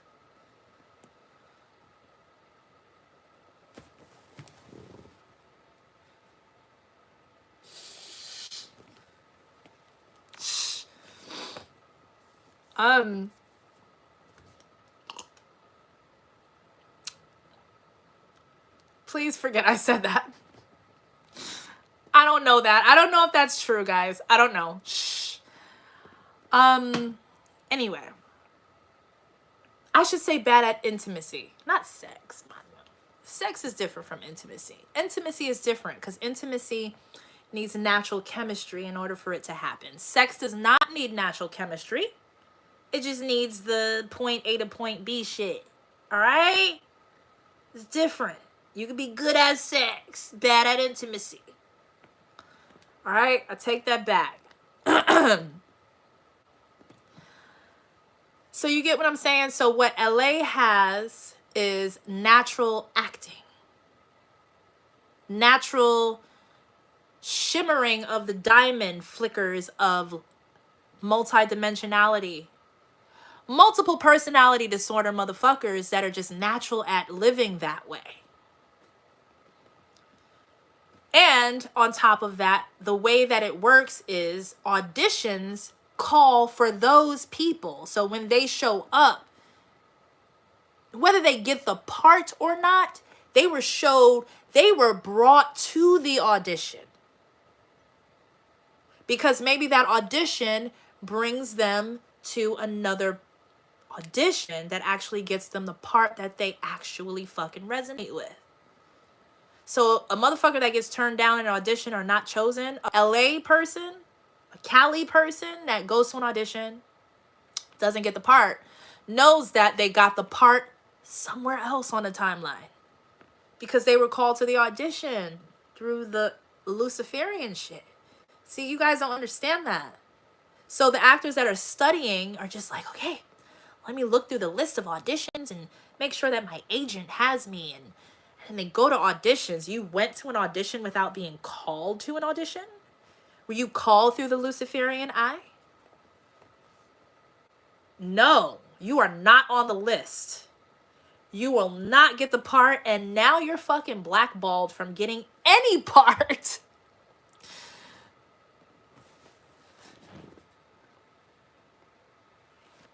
Yo, if you guys don't understand this shit, I can't right now. Let me look in the comments right now. Somebody said they just got here. There's some people just getting into this video right now. They're just like, what the fuck is she talking about? Hi, everyone. Let me give a quick recap before I go into the comments again. I gave a reading, a general reading, numerology-wise, based upon the numbers of the date, which is November 6th. And it is on a Monday, so there's a lot of feminine, vulnerable energy going on right now. I did my reading in the first part of this video, so when this video goes off, you can watch the first half of that video. Now I am just at a point where I'm done with the reading and I'm talking shit. So there's no organization right now, but I will put in a quick plug that if you enjoy just me in general, or you trust my resonance and my intuitive space, that you can book a reading with me very directly by just sending a Cash App, Venmo, or PayPal. $40 is for 30 minutes of my time. I get straight to the point. So you don't need to pay for the $80 unless you really fucking love me and like me. Like, you just want to fucking talk to me. But straight to the point, all I need is your birthday and today's date, or whatever date that we have the session on. And I know how to generate a reading that is very personalized for you specifically. And I can do that in 30 minutes. So if you donate $40, you get the 30 minutes. Please just send your email with a donation. After I get off of this video, I'm going to go through and I'm going to confirm so that you can schedule an actual date for our session. If you want to go $80 on that, and spend an hour with me and maybe talk a little shit, I don't know, other stuff comes up, you can donate $80 and you can include your email in that as well. Please include your email so that I can contact you with a confirmation plug of scheduling a session. Because I can't do the website anymore. Stripe banned me from some shit. I don't feel like talking about it. I need fucking direct shit right now until I get my shit together. Like, I'm banned from certain fucking websites and shit. I'm not even gonna go there. So this is why there's no booking through website. It's just send your fucking email. I go through it personally and I fucking send you a personal email and I schedule shit with you and I place it on a calendar. Okay? And we get the shit going. All right? So that's my plug-in for those that are coming in. Thank you, Denise, for your PayPal donation. For those coming in and not knowing what's going on here, so yes, I am promoting my personal readings. I did a general reading, and now I'm at a tail end part of the video where I'm just talking and vibing with you guys. So I'm going to slow down. I'm going to quiet down a little bit, simmer down, breathe, and look through the comments. Anybody have any questions or any comments? I've kind of just went off somewhere. You said there's a gate though. Amber, it's interesting because as I was talking about New York, I was talking about Times Square. Thank you for bringing me back on my square, Amber. So we have Times Square, which there's no other place in the world that has Times Square, first of all. The fact that it is a square that holds time in that realm or portal in New York City specifically means that it is a very important place. Why is it that important? Energetically, though, because there's the World Trade Center there. There's no other World Trade Center in the world either. Why is all the world trade, whether you pulled towers down and built another one back up, why is the world trade happening in New York? Why is Times Square in New York? Just ask yourself these questions when we're talking about time, money, and trade system. It's a very important fucking hub and portal. So if you're from there authentically, you are genuinely connected to the portals of time and trade and money. While LA is very connected to the portals of light and wizardry and magic. Okay, so when you really understand both in that way, you are a powerful fucking being. And you could be from anywhere in the world. You don't have to be from New York. You don't have to be from LA or Cali side. It's just a resonance of remembrance. You can be from Colorado, like you can be from Nebraska, you can be from France, you can be from Thailand, Hawaii, wherever you're from in the world. There's some kind of connection that calls you back to two port stations. I'm sorry, this is a global importance level of location. Wherever you're from, there's something in you, a DNA receptor factor that connects you to the New York side and the LA or Cali side, I should say, of things globally. And once you have those two ends tied together, you get to bring your uniqueness into whatever the fuck you are and wherever the fuck you're from. You understand what I'm saying? So this is not like a thing about LA, New York. Oh my God, I'm not from either place. I guess I'm shitty or not important. No. Just remember and feel the authenticity or the authentic side of both of these very important portal factors of the world and include yourself in it with the other stuff, because you might have other things going on from where you're from that we don't fucking have. So bring that in though. Okay? So that's all I'm saying when we're talking about New York side. And I won't bring the whole East Coast in because it ain't the whole East Coast. New York is like, I'm sorry, like there's Cali, which is a big ass state. There's LA, which is a hub. There's SoCal, and then there's Northern Cal. I'm hearing SoCal is just dealing with the fucking thing that I'm talking about.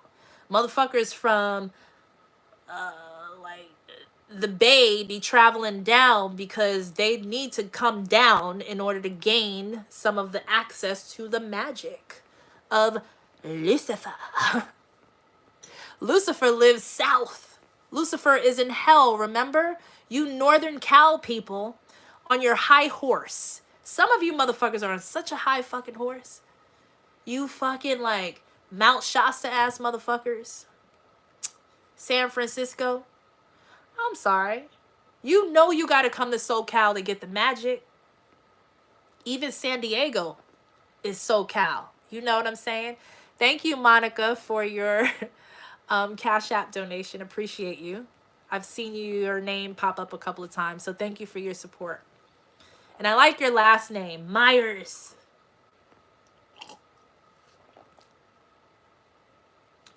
Y'all San Fran motherfuckers know that you have to travel down south Cal to get access to the magic. Why? Because Lucifer lives south. Lucifer is in hell, is in the bottom part of the body. San Diego. San Diego, don't sleep on San Diego. I think LA and San Diego might have different fucking types of witches and wizards and shit. You know why? San Diego is the place of the naval base. The Navy. San Diego has the largest Navy base. Why? San Diego is like 10% civilian and 80% Navy based. Or a military base, I should say. It's a military state of being. San Diego, military motherfucker. You got to know what you're doing to really make it out here in San Diego.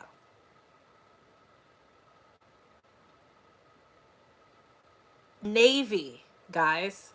Navy is the water. Navy is the water. Navy is the ocean. Now, why does the Navy have an advantage? Because to get to the water, you have to have land. You got to get to the water from land, right? So you kind of have to know the land anyway. That's Army. In order to understand the parallels metaphysically of the water, then you have to understand the air because it is a parallel dimension of the same thing. Air Force. And we have the Marines. Woo! The wild card, the joker of the fucking military. Where are my military people at? Shout out to the fucking military. For real. Like the real military. Not the fake military. See, there's different things. Marembo1 asks me if I'm okay. I am okay. I don't know why you're asking me if I'm okay. I'm kind of like in a zone right now, and I'm not a patient of a psych ward. So, the Marines is different because the Marines actually have to have a taste of experience of the Air Force, the Army, and the Navy. The Marines got to be ready for all of it, yo. When you train for the Marines, you have to train in water. You got to train in the air and on land. Like, it's all of it. Like, the Marines is like, woof. But, of course, the Navy, Air Force, and Army are very specific. However, the Navy itself, though, I'm speaking metaphysically, not directly, because we're going to go with wordplay here, just in case you guys didn't think of this. And I'm bringing this to the surface for a reason. When you think of Navy, don't think of the word Navy necessarily. Think of naval. See, I know what I'm talking about. I'm not just talking shit and talking reckless, bashing certain parts of military and government and location shit. I'm not here to destroy. I'm here to create and create power for those that are in positions of power in politics, in the industry, entertainment, and in the military. I am that person that empowers this. So, when you think of Navy, you think of navel. Where's the navel on your body? Now I'm teaching. A couple of more donations would be nice. I'm teaching right now. I'm asking the question.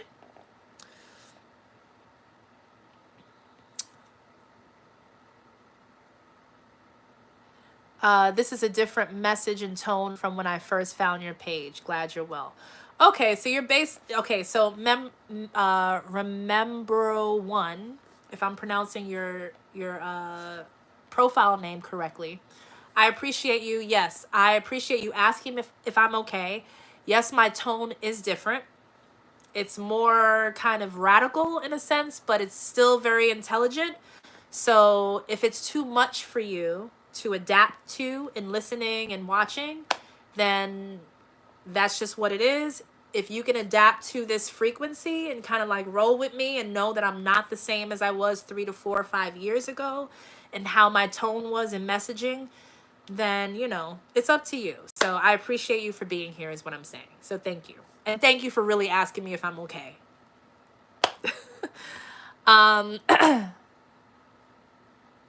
The wordplay analysis is a whole new breakthrough. Thank you for empowering us. You're welcome, Christina. So the question again is, where is the navel on the body? We're talking about the Navy. And I said, don't think about the Navy necessarily in the word form. Think about the naval base. Can somebody tell me where the navel is on the body, or what the fuck a navel is? What do we call the navel? You guys have to really understand this if you're going to be on this level. I just need somebody to say this in the comments to like confirm that someone understands. Okay. Christina said lower abdomen. The navel. Exactly. The belly button. Thank you. All right. So if we're thinking military, we're thinking authority. We're thinking of what military does for what it surrounds itself with is protecting the very thing that it is pledged to or made an oath to protect. The Navy has made an oath to protect the naval side of humanity. Is it too much right now? Does this make sense? It's water-based too. For you chakra-loving motherfuckers, what is the sacral chakra component elementally? It is the water component. Sacral is water. Navel is sacral. Stomach as well, which is also colon-based. Thank you, Lachey, for your Cash App donation. Thank you. This is what keeps me going. So thank you so much. I don't even feel tired because I'm getting reciprocity and value monetarily, which will pay you back in a different way that you need payment for. Even if it is monetary as well. You'll get your money. You know what I'm saying? You donate money to me, you'll get yours. And that's where I come in as well with the mirror effect. But that's different. Because I don't play that. It's not just one way with me. Those that really contribute to my wellness, I contribute to their wellness. It is the same factor. It's not the opposition. So the Navy base is the authority. Like, so if the Navy had to shrink themselves into nano little soldiers of the Navy, they would be nano cells or occupying the nanocells of people's stomachs and people's genitalia. Because you know military shit, they know how to shrink themselves just like Ant-Man. I mean, come on. They show you in the movies so lovely. In such a lovely way. They know how to shrink themselves. And motherfuckers have to say goodbye to family for like 8 months in the Navy. They might be going on a nano trip into a macro body just to travel through the colon.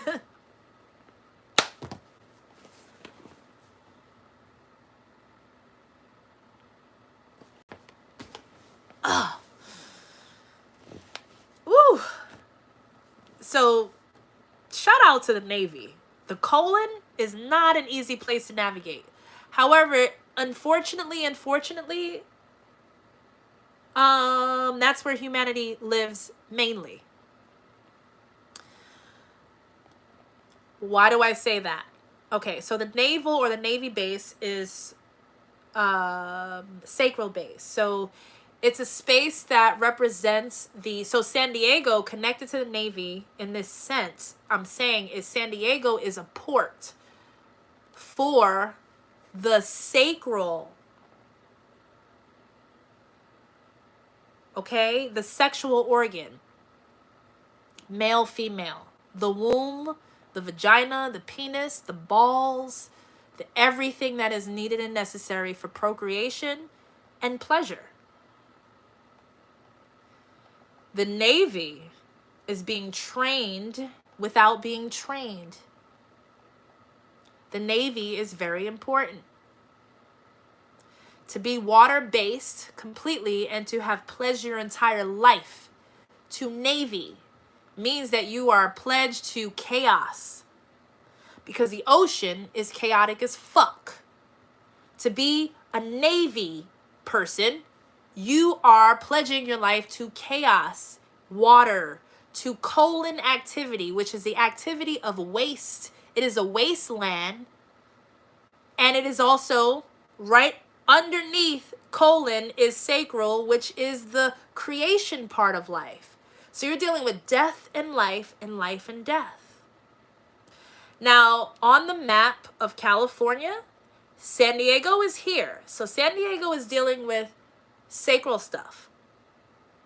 I like the frequency of San Diego. It feels good. They're doing great in the fucking sacral side. They are. I don't want to tell motherfuckers where I'm right now, but I'm not in LA. Let's just say that. I'm not in LA right now. San Diego feels good. It feels real. It feels authentic. It feels good. The Navy's doing really fucking well down here. All right? But what you got right above San Diego in a sense of the next level up? It is LA, Los motherfucking Angeles, colon. Los Angeles is a fucking mess. The colon is at a state of emergency. And I wouldn't say this willy-nilly like that had I not been approved. And you guys know that shit, because this is some shit that can get my video fucking pulled down. And it get me a lot of trouble if I'm wrong. But somehow they listen to me. The crazy bitch with no hair. They respect what I have to say at least. And they don't take my word as bond. They just listen. Because I never make my word bond for other people and other people's experiences. But I do bring up a perspective that is safe, in a safe zone and a bubble that can bring the suggestion up, quarantine the suggestion so that it doesn't spread into other people's consciousness. Okay? So I'm that much aware about what I say about things like this. So what I'm saying is LA is colon based and it is not good. It needs a colon cleanse. LA is blocked up, is backed up with a bunch of shit. LA needs a colon cleanse. There are people that are still living that should be dead.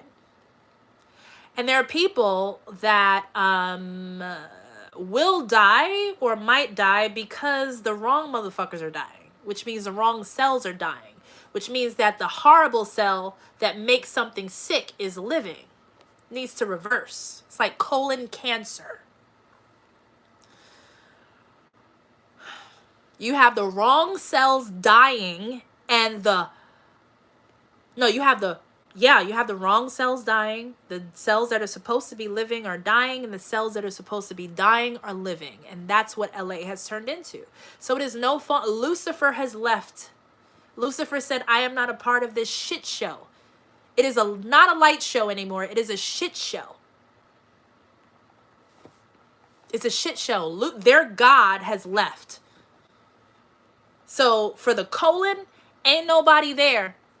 Ain't no God there to promote the shit that's happening there. It's a shit show. LA sucks right now. There are a lot of people leaving LA because of that. LA is a beautiful fucking place. You know what? First of all, the colon is a beautiful fucking place in the body. It is another brain.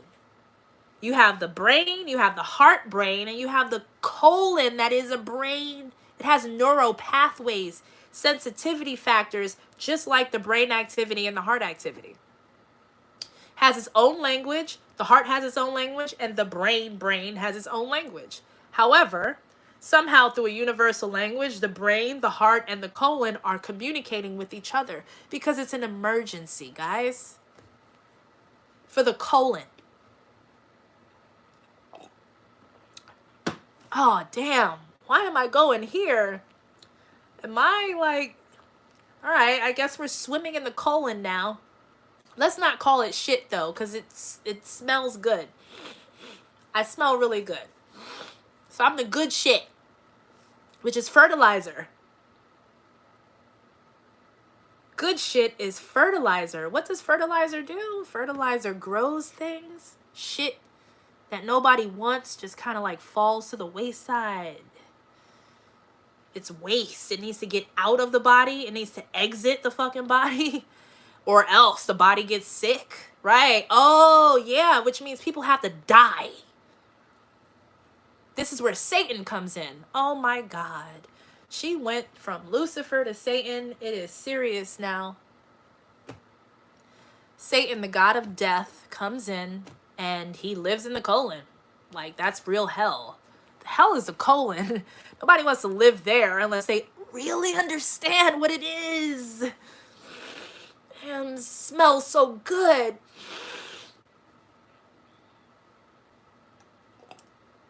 This is disgusting as fuck for some people. That's fine. The realm of Satan. Satan took over LA. Lucifer is gone. Lucifer said, I'm too pretty for this shit. I'm too beautiful for this shit. Lucifer said, I'm too beautiful. I'm way too sexy. I'm too sexy for LA. Too sexy for LA. The devil done left LA. How the fuck does the devil leave the lost city of Los Angeles?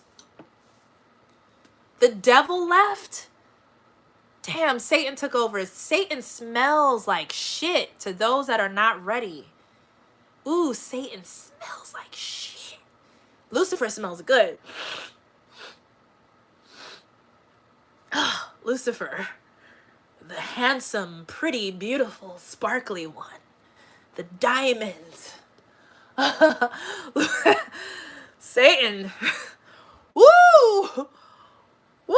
When Satan comes to the surface, ooh! This shit stinks. Satan, go away. Not today, Satan, not today. Now, Satan smells good when he's in his home. But when he has to fucking come up through the portal and come to the fucking surface, he smells like shit. That's not, I don't want to be a part of that shit.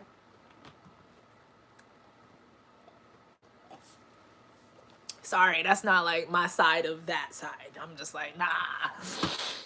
I'm gonna leave this place because this place, this LA place is just not. Woo!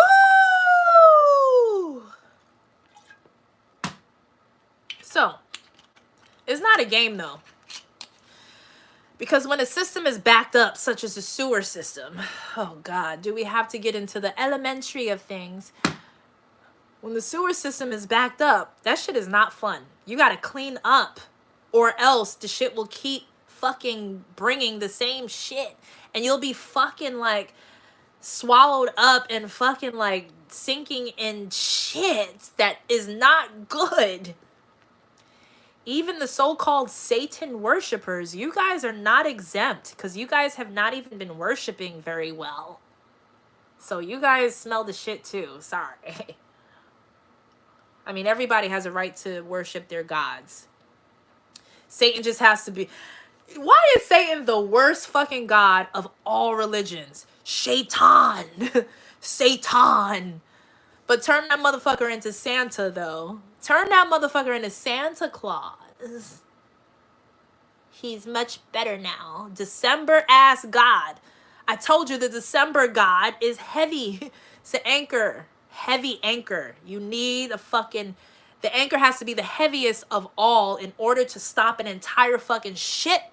Or an entire ship. Let's use the word ship, not boat. Because we're not rocking the boat here. This is not a boat we're dealing with a Noah's Ark level type ship. And we needed a fucking anchor to stop the fucking ship from going into a wasteland. Satan, the fucking anchor, is a savior for you motherfuckers. First of all, stop the fucking ship. How do we stop the ship? We need an anchor. Where's the anchor? Oh, we have to summon up Satan. Satan is the only one that can fucking be heavy enough to be an anchor for a fucking Noah's ship, for a religious ship, for a fucking spaceship, for a global ship, for a universal ship, for a galactic ship. Oh, now we need Satan. Now we must call upon Satan or Shaitan to bring forth the heaviness to anchor our asses from going into a fucking wasteland of death. Satan is actually a fucking savior right now. But he smells like shit, guys.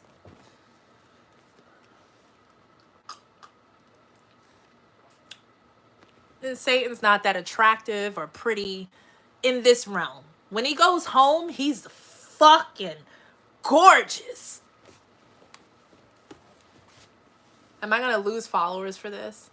I don't have followers. I don't even consider you guys as followers. You guys just kind of keep up with my messages. You guys are not followers. I don't have followers. This shit is so whack. Who follows me? Subscribers. You guys are subscribers. Thank you. I might lose some subscribers for saying that Satan is gorgeous in his fucking realm and he smells so good. God damn it, Satan is a fucking... Like, god damn, he's gorgeous. In his own realm. Okay? Which means that only certain people get to see him because they're not afraid of that realm. Woo! Real shaman, right? Walking through the darkness. Like the real darkness. Like satanic darkness. Oh my god. But when he has to come up to the fucking surface of Earth, he is ugly. And he's not attractive and he stinks. And he becomes the mirrors of motherfuckers that are fucking shit up. That are clogging the shit up. He turns into every fucking mirror and every fucking reflective surface. Oh shit, Satan is a genius. Is Satan a male or female? I would prefer him to be male. I think Satan is a man. He's a real fucking man. Fuck that feminine shit right now. Because I already spoke on that shit before. Nah, we dealing with men right now. We dealing with masculine energy. Beautiful fucking energy that really does have to come and deal with the fucking plumbing of shit. Because ain't no woman or feminine energy going to get into that shit. Not unless it's passed along as fertilizer. And she's gardening with her gloves. And my garden wants to create money. I don't need fruit. I want to create crypto, businesses, fucking art, money. That's what I want to create with the fertilizer that Satan and fucking, or Santa fucking gave me. And Anyway, he's a man. He's a man. He's a real fucking man. I'm telling you guys. You Masonic motherfuckers was worshiping the wrong type. You guys were fucking, let me tell you, 33-degree ass motherfuckers, because I done told you 33-degree ass motherfuckers that 33 degrees is cold as fuck. In Celsius or Fahrenheit, doesn't fucking matter. But we talking with the F. We're talking Fahrenheit. You 33-degree ass, Fahrenheit ass motherfuckers is too cold. The fuck?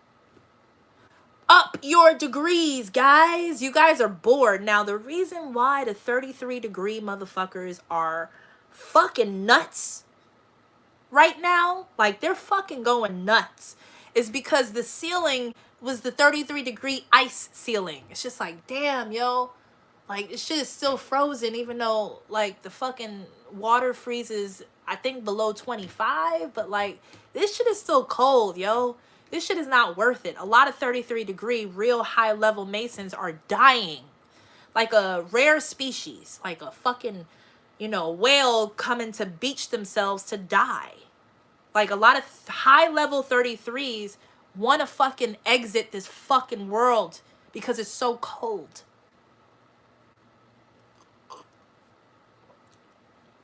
So, keep telling you guys, up your degrees. You want to go up to maybe 70. 70 is a nice warm, like, temperature. It's not too hot. 70 degrees is like the perfect temperature. 70, 75, 75. No, let's leave the 0, because the 0 leads to potential and opportunity, right? 0 is flourishing now. It's not a fucking nothingness number. So, 70 degrees. 33-degree Masons that we love, that we don't want to die or beach themselves in the cold-ass fucking weather of humans. Now you have something to work toward. Now 33 degrees, the highest degree of Masonry, has to become 70-degree Masons. Oh, shit. 70 degrees? Or do you guys want 80 degrees? You like 70 or 80 better? We're creating right now because Satan has unleashed. And we're not afraid to say his name. Not anymore, because it's an emergency. It's a plumbing emergency. It's a colon cleanse. And do you know that if you don't have a fucking portal to allow the shit to go where it needs to fucking go, called death, waste, get the fuck out of here, motherfuckers. If you don't have that type of god of war for you, then everybody fucking suffers. And that's not happening. Somebody says 77th. 2 7s? You don't want 80 degrees? So I won't go to the beach unless it's like 80 degrees and over. I won't go to the pool unless it's like over 80 degrees. Like 70 degrees is okay. It's average. It's normal temperature. But 80 degrees gets me out to go to the water. So maybe 80 degrees. 90 is too hot for a lot of people. Like, a lot of people are just not used to 90. 90 can be like, oh my God, I need AC. We need to be in a space where we don't want to rush to AC to get back to the fucking cold. We want to be in the heat. 80 keeps me in the fucking heat. 80 keeps me outside. I say 80. We need the 0 because we need the fucking portals to go and travel through and come back. We might need to travel to 90, but we need the opening for 0.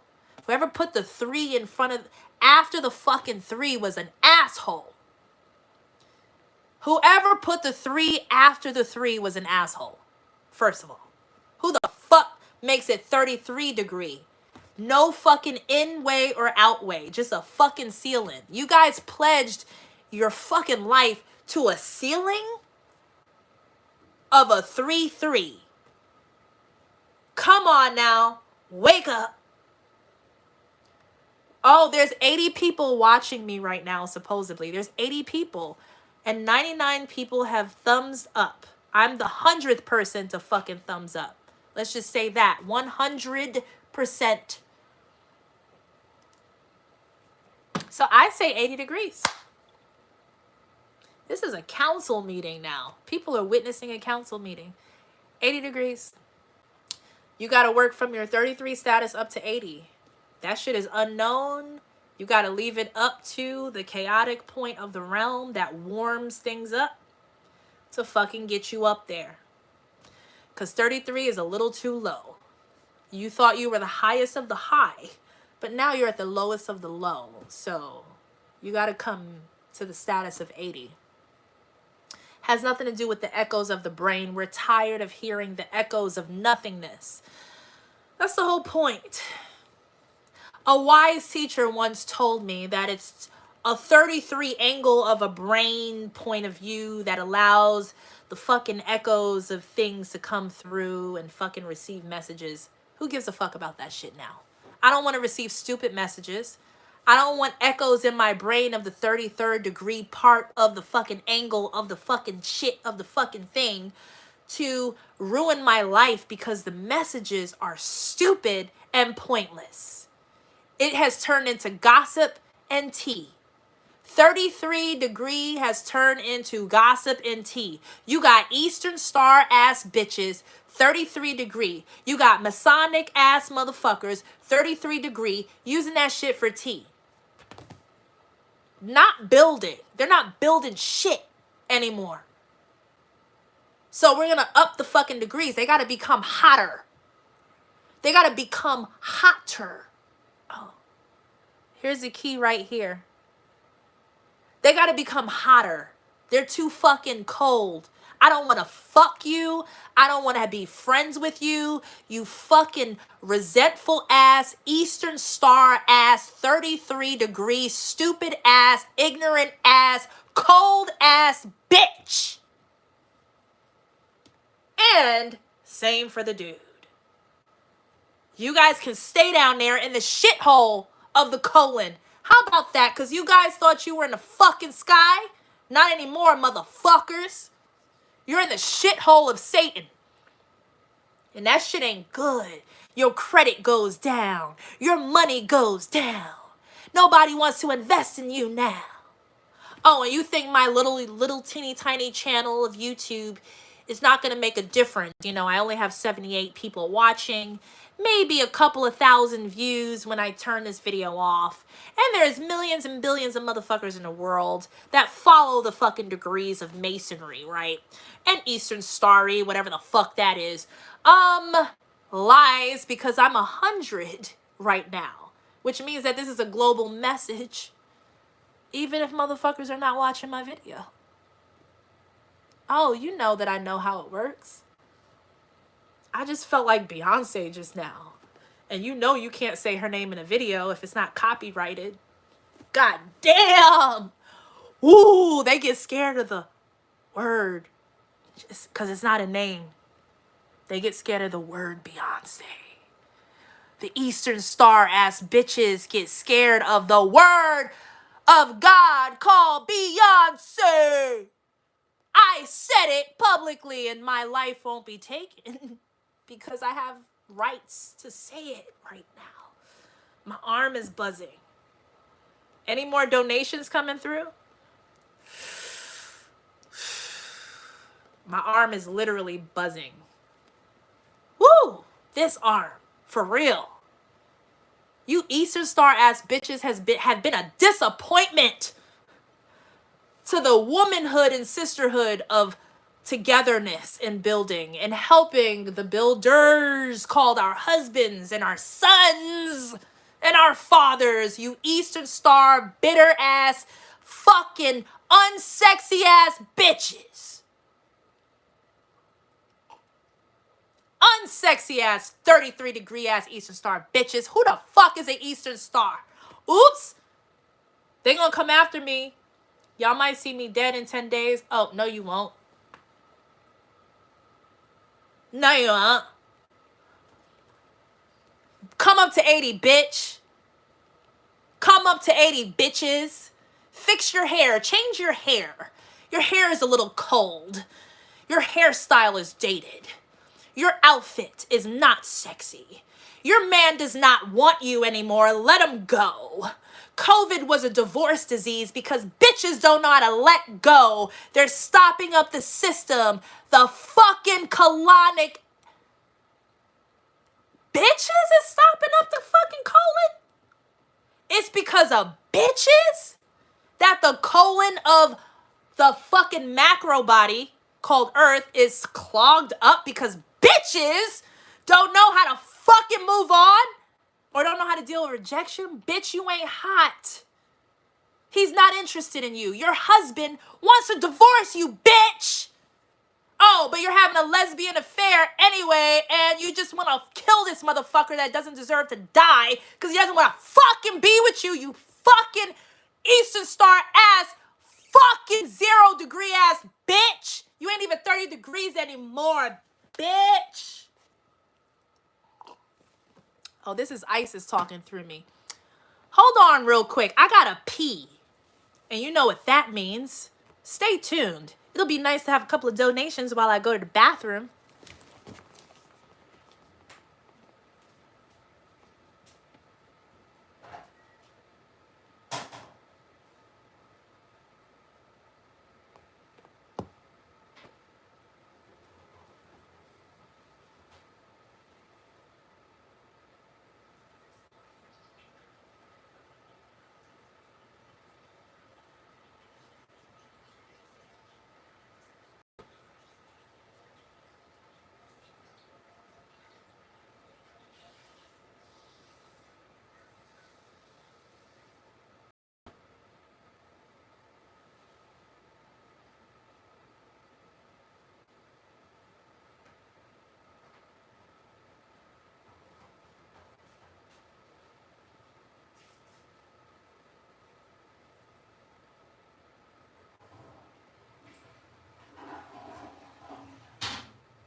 All right, I'm back.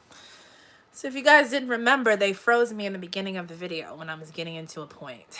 Yeah, because it was 33 degrees. I reached 33 degrees in the very first 5 to 6, 7 minutes of the video. And I'm beyond that shit. And they fucking hate me because of it. Fuck you. Next, you're not my sister. You know what real sisters are in like sorority land? Like real fucking sisterhood is... You know, I went to this bar and I wasn't good. I wanted to fucking cry because there was something going on with me. And I walked into this bar and there was a girl. I'm going to fucking go back to the bar and just give her a fucking hug. Just for asking me the fucking question. That's a real sister. I was at the bar. She came up to me. She said, "You good? Are you good? Not are you okay?" The question, "Are you okay?" can be an insult. Are you good is sisterhood. She came to me. She said, "Are you good? You good?" I said, "I'm good." That's sisterhood. You know why? Because if I'm not good, she's not good. If I'm good, she's good. That's real sisterhood. We're not all at war with each other. On the female side of things, I could be in a room of beautiful essences of feminine energy coming from men and women, by the way, because there's a lot of men that are so fucking beautiful in their feminine fucking energy, by the way, that are my sisters. They would rather be my sisters than my brother. Okay? If you really want to get into that conversation, there are a lot of men that I have met that are actually more sisterly like to me. Sis, you good? Oh, I'm good. You know why? Because if I'm not good, you're not good. Thank you, Vincent, for your Cash App donation. Thank you. If you're not good, I'm not good. And that is a true sorority or fraternity, true, like what it really means, because it really is a hive. Let's not use hive. First of all, they turned hive into HIV, they took the E out. First of all, let me turn this light on. It's getting a little dark. Unless you guys want it to be dark for right now, this is fine. The sun is going down.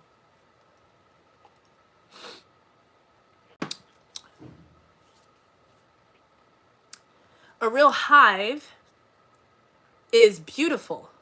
It is an organized, naturally ran network of people and beings that recognize their roles and know that once they've finished and completed or conquered a specific role that they were really good at, they move on and graduate to the next role. If you look into bees, real bees, not every bee stays a nurse bee, a sister bee, a fucking princess queen bee, whatever the fuck bee, a worker bee. There's a rotation of graduation based upon the fucking levels, right? So we don't ever stay in the same place in a true hive. We move, but we know how important our roles are in the right now. And if we're in those roles right now, that means that we're the best at it. That means that we're good at it. And we're needed and necessary, because without bees, there would be no earth, correct? That's what they keep saying. Did you know all bees were fucking female? Oh, the drone bees are the males that have sex with the fucking queen bee and die, and then they get kicked out of the hive during winter. That's because you guys don't fucking belong. First of all, we don't want to fuck you, so you die because you tried to fuck the queen. And second of all, get the fuck out of my house because you got your own. You don't even exist in this realm. Sorry, we're not mean. We're just all females. You don't even have a stinger. Fucking male bees, and I'm not talking about humans, guys. You guys know what I'm saying, so don't even try to twist my shit around. Male bees do not have stingers. They can't even protect themselves. What the fuck? There's some kind of fucking like thing. The queen bee doesn't even need sperm to create more fucking bees. She creates eggs that turn into different bees. Oh, it's the royal jelly.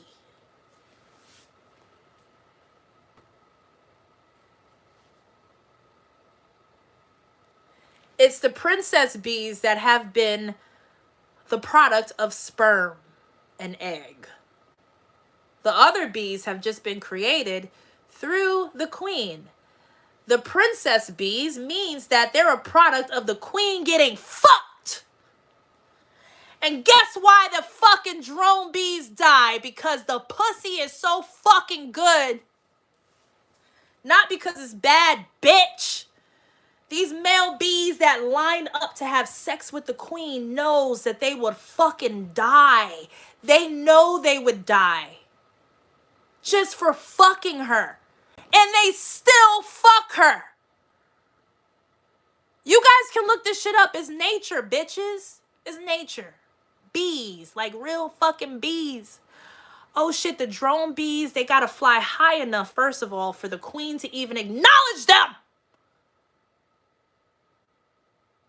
So the drones have to figure out how to get to the altitude of the queen in the first fucking place. Then she has to fucking choose. I'm sorry, she has options. God damn it.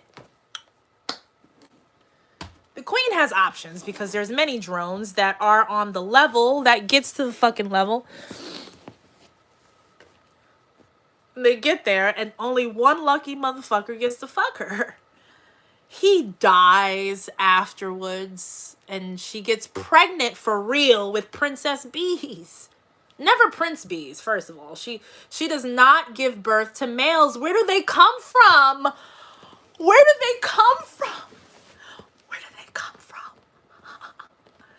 She gives birth to princess bees. Where do the fuck these drones come from? But they're necessary because they create royalty. I don't know, dude. That's the mystery. That's the mystery. That's the Masonic side of shit. All right. She fucks the fucking drone that she chooses, and the shit is so fucking good that this motherfucker passes out, and he dies, and he creates royalty through his fucking sperm. And these nurse bees are nursing the fucking daughter bees of the bee and the fucking drone until hatching. So they're feeding these fucking eggs royal jelly. Everybody don't get the royal jelly if you ain't a product of the fucking sperm and the egg of a bee and a drone. You are not royalty. However, there's no fight against that. There's no bad blood. It's just like, bitch, I'm the result of the queen. I know. I'm a regular bee. I know I'm a regular bee. I'm okay with that because we all get cycles, right? We all understand legacy, reincarnation. We all know that we'll eventually get our turn. And if we're not a fucking royal bee, that means we're not ready to be. So we're good because if we're in any place that we are, but that we're not ready for, we'll get fucking killed and sick. I'm good. I'm not jealous of my royal bee sister because I'm not ready to be a royal bee sister, bitch. I understand hive mentality. That's real sorority, by the way. Who wants to join my fucking sorority? What am I gonna call it? Rihanna already got the Navy. Beyonce already got the fucking hive. Is it merge? Is it B Navy? Is it Navy B? They can't copyright these things because, first of all, bees are natural beings and the Navy actually exists, by the way. I'm a smart bitch. Who wants to be a part of the bee Navy?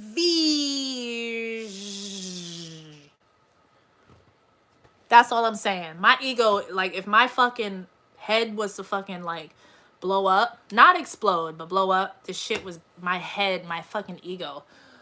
Oh my God. It'd be so fucking huge. God damn it. So, yeah, like your favorite fucking top sorors and fucking frat motherfuckers are also ready to move the fuck on from you boring ass, dry ass motherfuckers and you dry ass bitches. We about to kill you motherfuckers in different ways. We're not attacking you guys. We're not murdering. I need to turn on a light though. Hold on.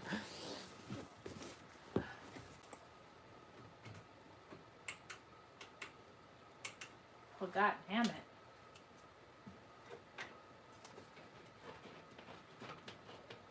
This light. Hold on. Let me try another light. Hold on.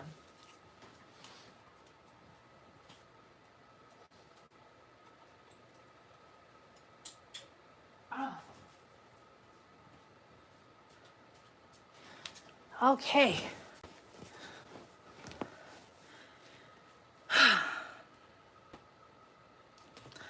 Shout out to the friend that's allowing me to stay at their place because I would have been homeless on the street, living in a, I was okay with living in a tent.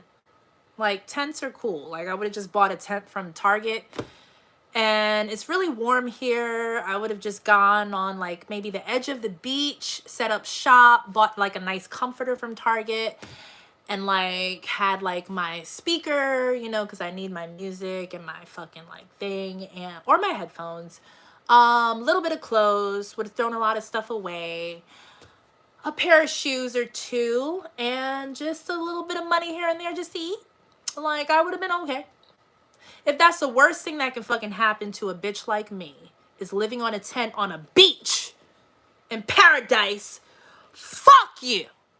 If that's what you're trying to bring me to, okay? Bring me to it, bitch. I'll buy my tent tomorrow. And it won't be 33 degrees outside. It'll be fucking 75 degrees, bitch. And I'll be comforted of my fucking comforter in my homeless tent of elitism. I'm not scared of that shit, by the way. So there's nothing, and I know that I can't die. So, and I know that my family's safe. So I know that there's nothing that these bitches can do to me anymore. Understand? They've been trying to, like, whatever. It's fine. But I'm not in a tent. So shout out to the person that is allowing me to stay here. And I need to pay this person at least $500 for being here, even though they're paying like almost $3,000 in rent. I want to contribute something to the space. You know why? Because Airbnb blocked me from making accounts. I'm blocked from Airbnb. You know how inconvenient that is? I can't even fucking rent an Airbnb from an incident that I had nothing to fucking do with. But it's not fair. Like, I can't even fucking go beyond lawyer shit with them. I can sue them, but I didn't make a police report because I'm not a rat. I had a roommate spit on me, steal my food from the fucking fridge. Airbnb, bitch! I hate fucking Airbnb. You're not fucking bees anymore. You're, I don't know what the fuck you are as a company. Blocked me for no fucking reason. I complained that bitches was stealing my food out of the fridge. No response. I fucking go up to a fucking person and ask them about the shit, and they fucking spit in my hair. I didn't call the police. But another roommate complained about the noise because I was the loudest. So therefore, Airbnb sent me a message, said that I had to evacuate my place, the place, in 24 hours. And that I'm blocked from ever opening a fucking Airbnb account in life. When that was my livelihood, I was getting my shit together through Airbnb like most people do, motherfuckers. Most people do this shit. I can't even rent an Airbnb because a bitch spit on me. Well, a dude, bitch. And I didn't call the cops. So therefore, the lack of not calling the fucking cops and not making a police report denies me from an actual lawsuit with Airbnb itself. So I fucked up because I wasn't a rat-ass bitch. So the reason why I'm asking for you motherfuckers for donations, and I don't want to cry right now, is because I want to pay this amazing person for allowing me to stay at their house while they're fucking struggling, and I want to fucking contribute to my space here even though I'm not fucking paying. I don't want to go fucking party with the money. I want to be able to have enough motherfucking money to pay this friend for letting me stay here in a fucking room while I fucking figure shit out. Because, yo, this shit is top level fucking attack on somebody that has ideas, shit written down, fucking business shit. I've fucking been turned down or fucking played by 33-degree motherfuckers that have reached the ceiling of helping a motherfucker like me because I'm too hot. I am too hot. I am an 80, 100-degree ass bitch. So that might get them in trouble. So they can't invest in my ideas. They can't have studio sessions with me. They can't sign me on their labels even though they want to. They can't fucking invest in my fucking merchandise ideas when they have the fucking money. I never beg for money from motherfuckers. I always come to investors or people with money that brag how much money they make, first of all. Oh my God, I make $30,000 a month. $1,000 a month, and oh my God, oh hey, so I have this idea, do you want to meet up? And it only probably takes about maybe $5,000 to $10,000 to start up, but I have everything written down. No. Oh, but you just wanted to tell me how much money you made for what? So I never beg motherfuckers for money unless it's an emergency. I'm just like, yo, I thought you were a friend. Dude, I literally need like fucking $20 to $50 for fucking Uber. No response. LA colon ass motherfuckers. That's why I'm not there anymore. Fuck you. You dealing with Satan now. Fuck you. And your money. I need $20. Oh, you want to make me feel like a crack whore. Oh, the psychology shit. I understand. I have a master's in psychology. I might as well have a PhD because I'm so high level in this shit.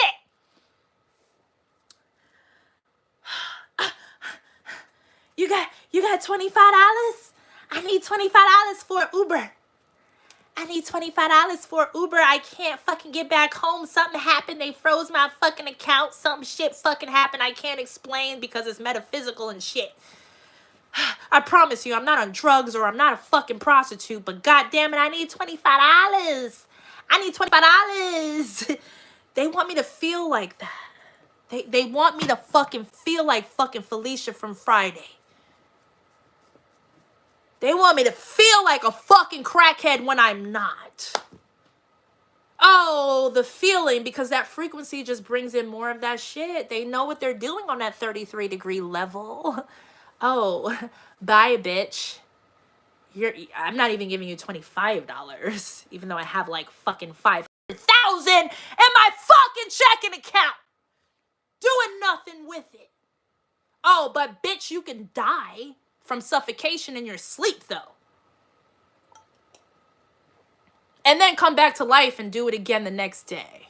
Yeah, that's the power that I have for motherfuckers that treat me like that on purpose. Because I know the difference. Who got the fucking G compass out right now? Because I know exactly. It's so easy to spot from a motherfucker that has a real bird's eye eagle hawk view of the shit that you guys are doing. Because you're the fucking bottom when you thought you were the fucking top. Bitch. I'm getting belligerent right now. It's different energy from the beginning of the video. Oh well. If you guys are rocking with me, you guys are rocking with me. If you guys are against me, fuck it. We at war.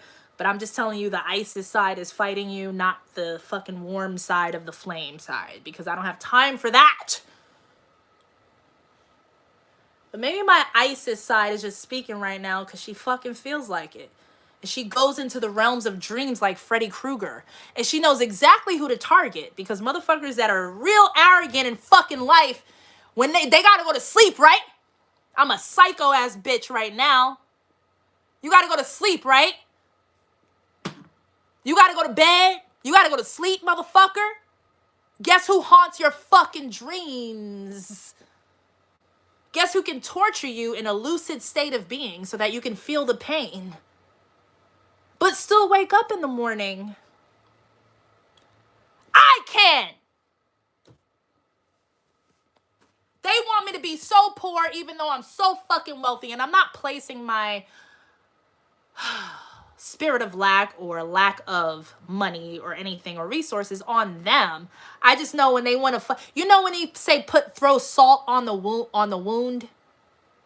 I know that I created my own wound of irresponsible decisions financially and so on that I'm learning from and growing from. So I'm accountable of my own shit, and I have fucking business plans written up. If there's any fucking real investors or angel investors that have at least $10,000 to $15,000 to $20,000 to invest in ideas that I have, please email me at TarenGuy@gmail.com, because I have my business plans written up that are amazing. That a motherfucker that's just sitting on their ass not doing anything can actually invest in and not lose out on investing in it. I have those fucking ideas. So I'm a person that actually fucking comes with something to the table. So I am not that bitch at all that is just saying, oh, they're doing this to me. Nah, but when you throw salt on a fucking wound that's open already, bitch, you doing that shit on purpose. I know the difference. I know the difference. You see this wound is wide open and you gonna come over here and bring pink Himalayan salt and fucking throw that shit in my fucking wound and rub it in? Oh, you're a fucking witch. You're a fucking nasty, stupid, dirty-ass witch. And that's not in a good way, baby. Because I like nasty and dirty. No, you're a fucking scum of the fucking earth, piece of fucking clump of fucking cellular cancer in the fucking colon of the world, ass motherfucker. Now let me bring my voice down. That spirit has left.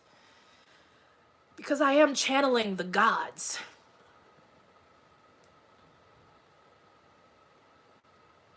But I'm not just a human vessel. Oh, yeah, now I'm TarenGuy again. I'm nothing right now because when the gods leave me, I'm just a vessel that fucking wilts back into like my nothingness world of matrix shit while the gods just use my vessel when they need to. I'm a part of them and they are a part of me. So they will fight for me and with me without me having to fight. Which means that they fight really dirty. If you're gonna do some illegal shit, they're gonna fight back with some illegal shit. I don't play that shit. Now, I don't know what entity that was. Should I give it a name? Oof. Ooh, man. Because, you know, some of these celebrities be gods too, because you guys make them gods. You know what I'm saying? So I've channeled a couple of celebrities, by the way, and I don't even call them celebrities. They're my peers. They're my brothers and sisters and my peers, and some of them are my sons and daughters. Your favorite celebrities. Yeah, that's fine. They should be celebrated. Celebrity, celebrated person. They should be celebrated. But they do tap into the god and goddess energy too, because they're not stupid. And their arts allows them to go beyond 33 degree, and they're just kind of waiting around for motherfuckers to grow. So they fucking troll themselves in their music and their music videos and their concerts, and these humans that are like so fucking frozen over just fucking like just think that it's the best thing in the world, and they're trolling themselves. And it's just like, damn, yo, even when I'm fucking like expressing an SOS for my soul, I got bitches yelling in stadiums telling me how much they love me. Oh, you can't get the SOS message that I'm suffering though from you fucking fan. It's too cold. I don't need fans, bitch. It's cold. Why are you fanning over me? I don't need a fucking fan. If it's fucking below freezing and somebody brought you a fucking fan and blew that shit right in front of your fucking face, do you want like the fan to be there? Do you want to fucking murk this motherfucker? Get out of my fucking face, you fan. I don't need fans right now. I'm cold.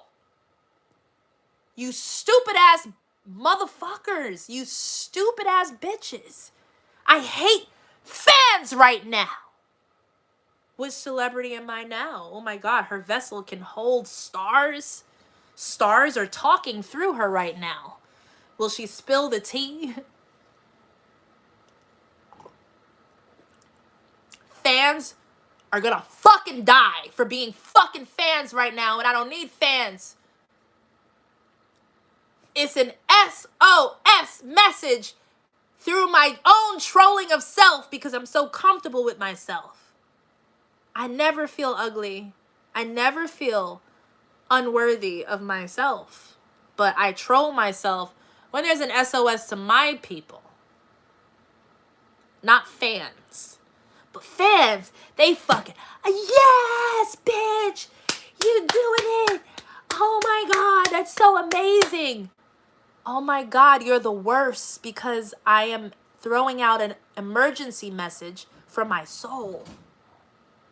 Now I gotta be quiet because I think my roommate's coming in. So I might have to end this video. I think I said what I had to say.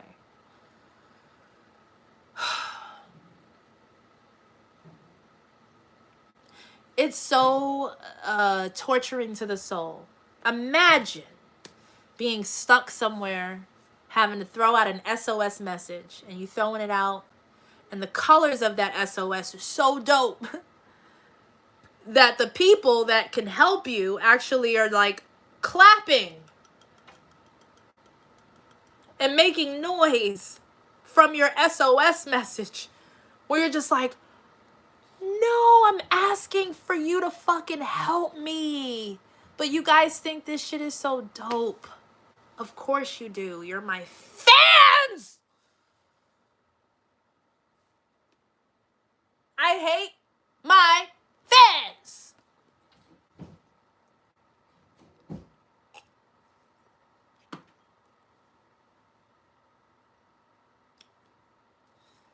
Whew. Let me look in the comment section right now. 86 people are watching. That is a number of rejection, by the way. Boop, boop. 86. When you're 86 from a place, you're rejected from a place, you're thrown out of a place. Sending you love and compassion in your current vibrational state. Thank you, the helpful goddess. And I can use some of that love and compassion in this current vibrational state. So thank you for hearing me, because love and compassion is definitely needed and necessary. So I appreciate you. Anger and just anger sometimes is good to express in a very intelligent way, but in a way that is not prolonging the energy, that has a cutoff point for it to bubble it up and place it somewhere so that it doesn't take over. So that's where I am right now. I can express these things, bubble it out, place it somewhere without it like just being forgotten about, but knowing that it can't be the dominant frequency in my life, even though I'm able to tap into many different arenas and entities, whether human or non-human. I am still TarenGuy. I am still a vessel. I am a human. I am a non-human, just like you guys. And I just have certain portals of self just open enough that are genuine and authentic enough for the trust of messages to flow through me, whether it's angry, whether it's happy, whether it's sad, whether it's celebratory. So I'm not afraid to allow certain energies to come through me without being possessed, because I agree to the messages. I'm having an agreement. So I'm not being possessed by any entities. Satan is not taking over my body. But it is a real entity that is alive. You can't just bury something and say it's bad and chain it up without it having a reaction and a response, because every living thing and every living entity has a reason to be here.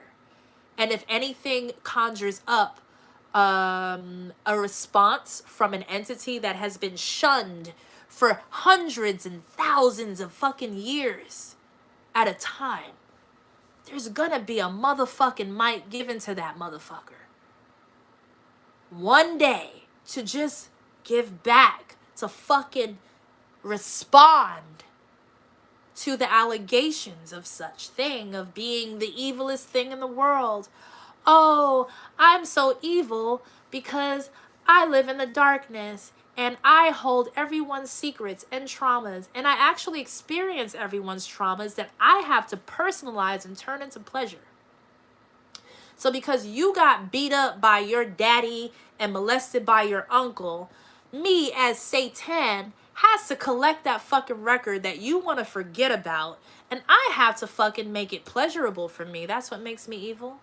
So I have to find getting beat up pleasurable, and I have to find being molested pleasurable. So therefore, I'm the evilest person in the world because I had to transform this energy that you can't handle.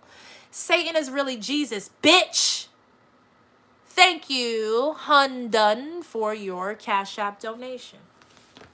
Satan is your Jesus.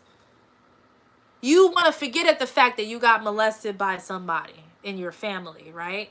And I'm a PhD level ass psychologist now. I guess I just gave myself a PhD, but I have a master's in the matrix, all right? I'm a master's level PhD, and I deal with this stuff.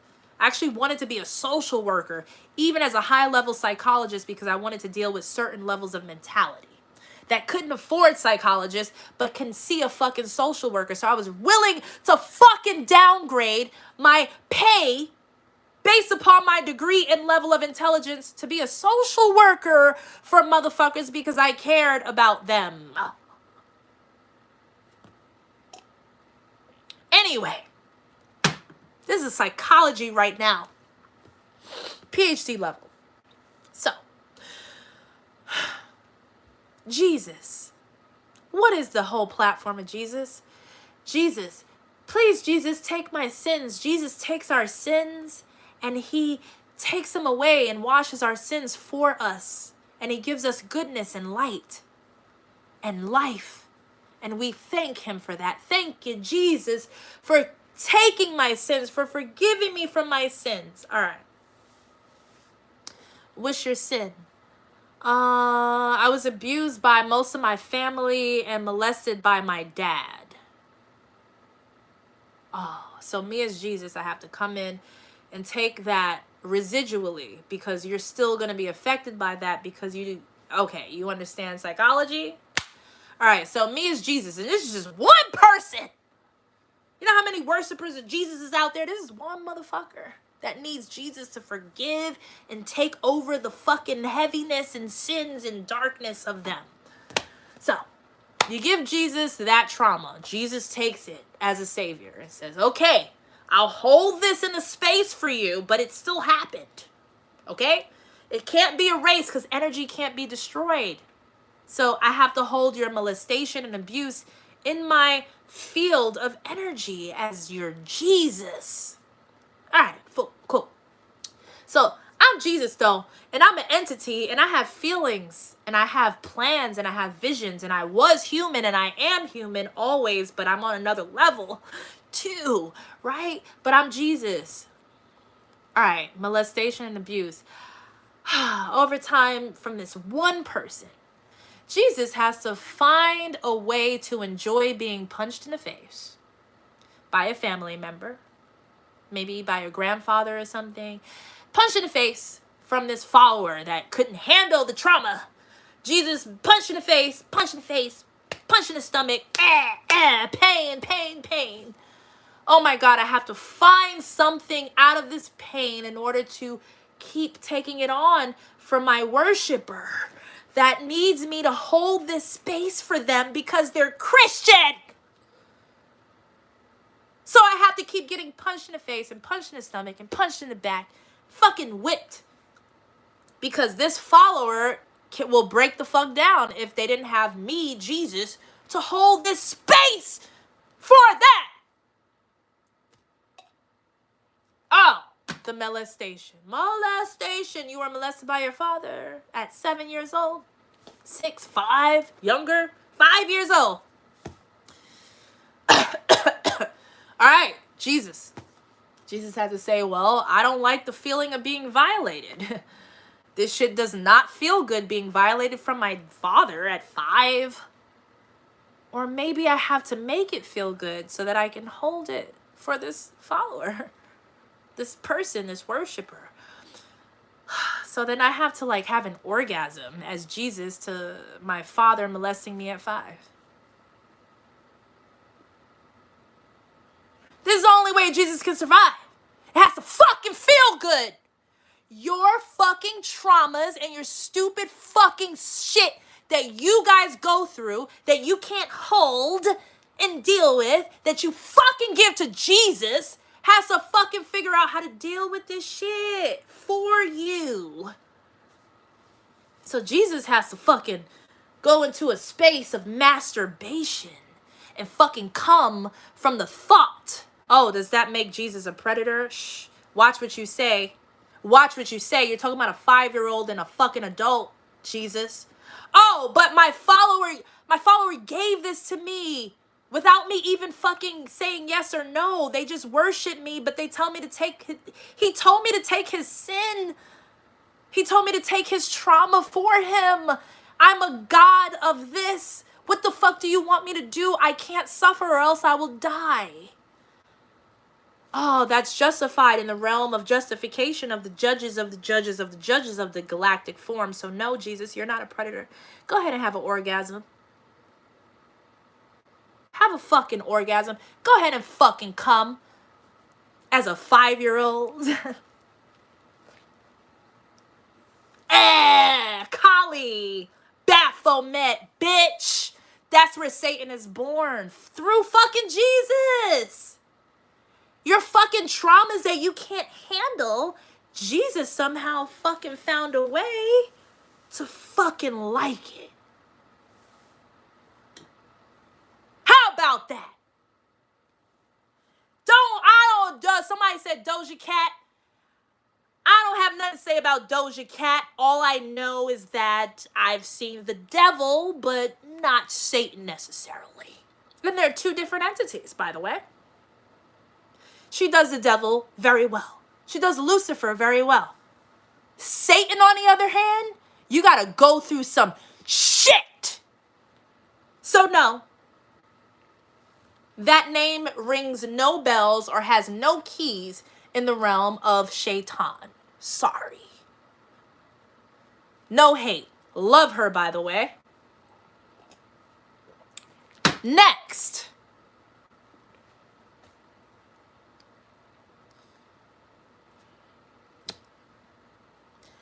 Is there anyone out there really fucking expressing the message of Shaitan or Satan without being Santa, without needing Zaddy to fucking sit on a fucking lap for with your dry ass fucking ass, sitting on the lap of Santa to make Satan make sense? Huh. It's really dark. Because a lot of people go through a lot of dark shit and they throw it in the fucking realm that Satan lives in. This is why Satan exists. Because everyone keeps throwing this motherfucker their traumas and their problems, their lack of money. That's why I said I can live in a tent and actually be quite comfortable. That shit is rent free. I won't have to worry about rent. I can stack up on money. I live in fucking California. I won't have to deal with snow or fucking cold weather.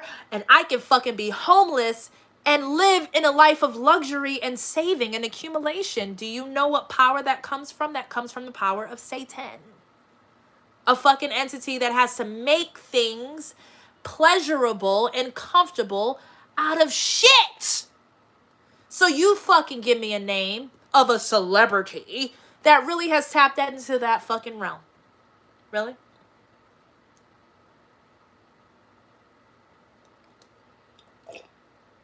Only celebrity I know is TarenGuy. But she's not a celebrity yet because she's being blocked from being one.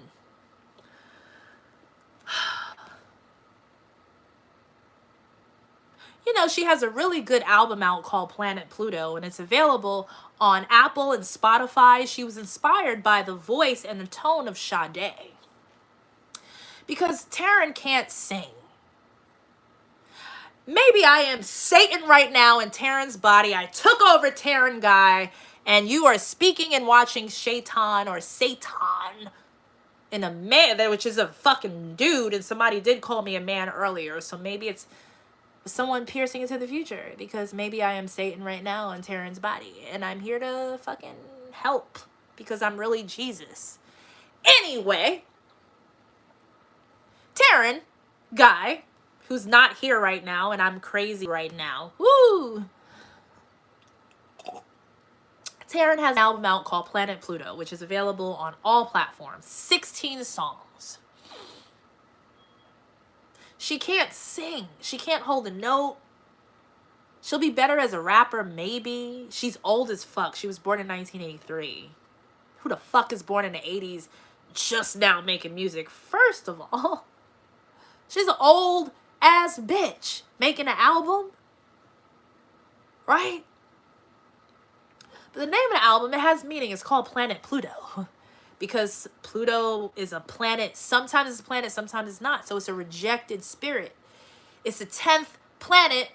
Oh, wait, but then tomorrow there's only 9 planets. And then maybe the next day there's 10 planets again. So Pluto is only convenient. It's a convenience planet, right? So it has an energy and a fucking thing. So she paid homage to the energy of planet Pluto, the rejected one, the small, tiny dwarf planet.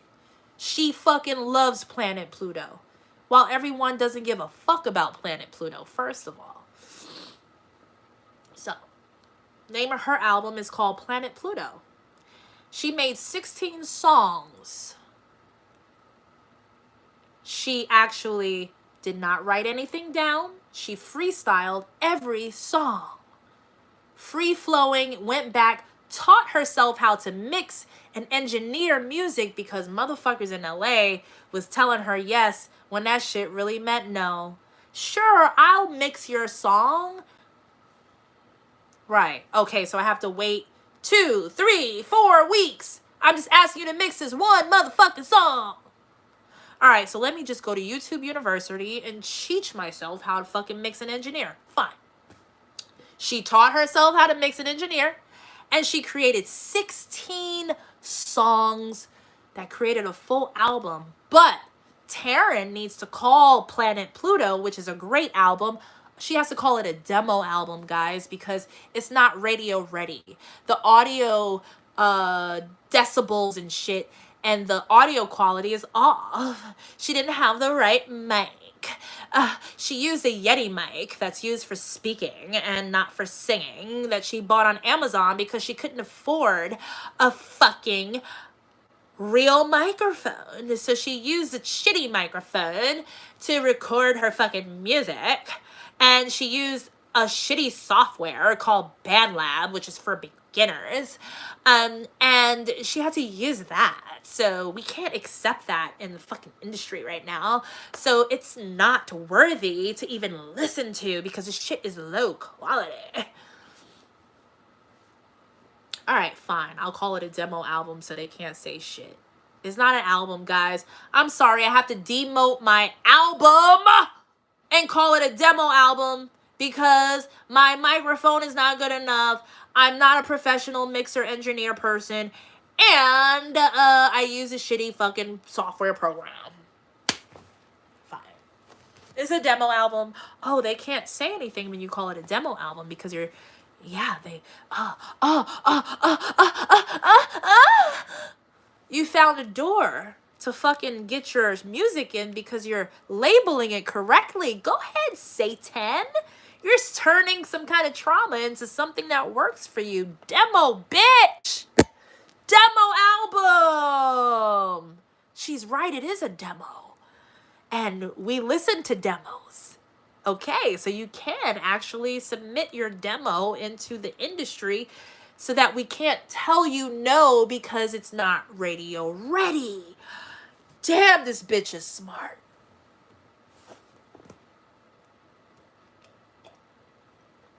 So it was demo album, even though when I've listened to it on loudspeakers, my songs have sounded just as fucking crisp as a fucking Chris Brown song.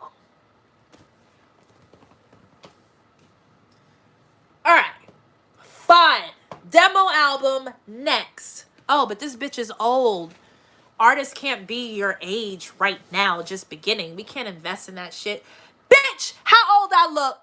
Every time I go everywhere, whether I have on a wig or just my short hair, and that shit rhymes. People think I'm between the ages of 25 and 27. And I tend to relate to the demographic of the younger audience. Like my demo is actually like motherfuckers that are like 18 to fucking 28. They listen to me. They like me. The demo that you guys are targeting are demos that actually fucking fuck with me. They rock with me. You know why? Because the youth is wise, and I'm a wise ass bitch that looks really young. Next. Me being 40 has nothing to do with anything. I was born in 1983. I can't help it. I have new music out because I felt like it. But I look so good. Next. Because you know that's what it's all about. Relatability and look. Oh, so now, because I say that, you want to pick on the aesthetics of TarenGuy. Well, her album is called a demo. We can't accuse it of not being radio ready now, but we can accuse her image of not being ready. Bitch, where's your hair? Oh, now we can bring up such artists such as Doja Cat. And, you know, the artists that have, like, short hair that's rocking it and shit, right? All right, that's the hair. That's cool. Oh, Koi. What's her name? Koi Leray. She cut her fucking hair. She looks gorgeous. I actually saw her perform at fucking Poppy's in LA, and she did her fucking thing. And she reminded me how beautiful my fucking short hair was, because I had a weave in my hair while I was watching her rock the fucking stage of Poppy's with hair that looked like this. Koi Leray, right?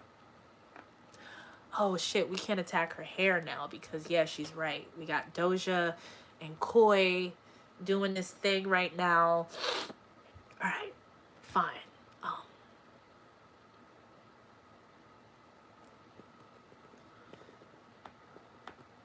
Oh, you guys know what I'm talking about. My face. My face is not industry ready. You guys know. You guys, I know it. My mouth. Anything below my nose is fucked up. It's ugly as fuck. Right? My mouth, my jaws. People have called me goat mouth, trout mouth.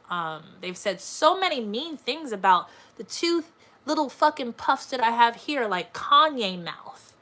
Kanye mouth. She has Godfather mouth. She doesn't have the fucking sucked in fucking fish lips. She's not aesthetically pleasing to the eye. She has Kanye mouth. She has the two fucking things here. You see him? You see? Oh, look. See right there? This right here is a no-no in the industry, by the way, if you're a girl. Kanye can get away with it, but not her. Like, this shit is ugly as fuck. She doesn't have, she needs plastic surgery. Because I hear and see all of it. And this is not my own insecurities, because I actually think I'm quite beautiful. I think I'm sexy as fuck. But, you know, she needs a chiseling, and she needs a take-in right here. Just to fucking take this puffiness away for a little bit. Her lips are great, but she doesn't have a bow on her lip. You know, it just kind of goes straight across. She doesn't have the Rihanna bow. You know how Rihanna has that perfect fucking beautiful fucking lip bow right here? She doesn't have that. Her lips are just all over the place.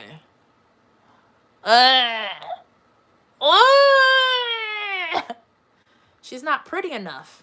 Okay, so we're going to send out signals to make her feel ugly as shit so that she can fucking go away.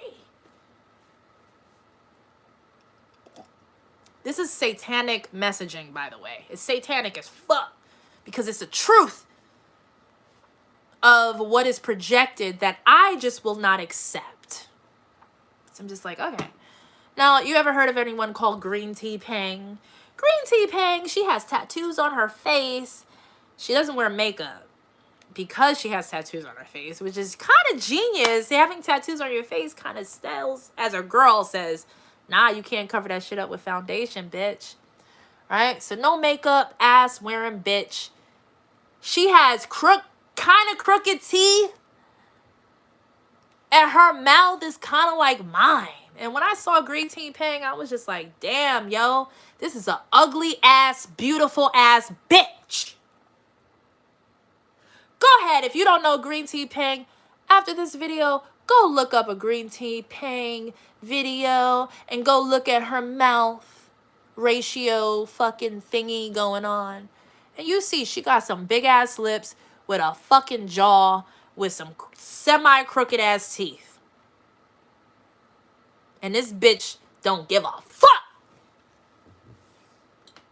So I looked at somebody like Green Tea Pang and I was just like, damn, yo, her mouth is not the fucking vibe for the fucking industry, but her fucking mouth is the fucking vibe, yo. She reminds me that I'm beautiful Why? Because I see her as fucking beautiful. I'm just like, yo, I don't give a fuck if she got semi straight teeth and fucking like a fucking puffy ass jaw and big ass lips with no fucking definition. She's a dope ass, beautiful ass bitch. So I saw myself in her. So Green Tea Pang's face fucking reminded me that I kind of look like her, but in a way that's like, yo, I thought I was ugly. I thought I was borderline ugly because I'm in LA. Because New York thinks I'm beautiful, but LA, I don't fit the standards, so they got to shut me down. And I got to get plastic surgery, but in order to get that, you got to have money. So, and I don't have money because I'm blocked from that shit. So, what the fuck do I do? Oh, just accept. In the spirit of Satan. Just accept the shit and see it as beautiful. Next. Oh, we want to go through all the insecurities. Ooh, my boobs. That's my own private thing. I actually want to get a boob reduction. Why? Because I've been mom for so long to motherfuckers that I ain't even mothers to. I've been nurturing motherfuckers that don't fucking deserve my fucking nurturing.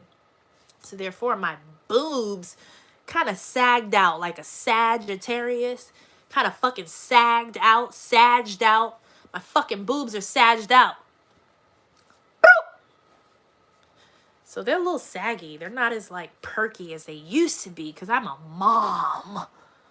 I've given birth through my body and breastfed for a couple of days some of my kids. You don't have perky ass 25-year-old breasts, bitch. Sorry, you can't like wear a certain outfit. You're ugly, bitch.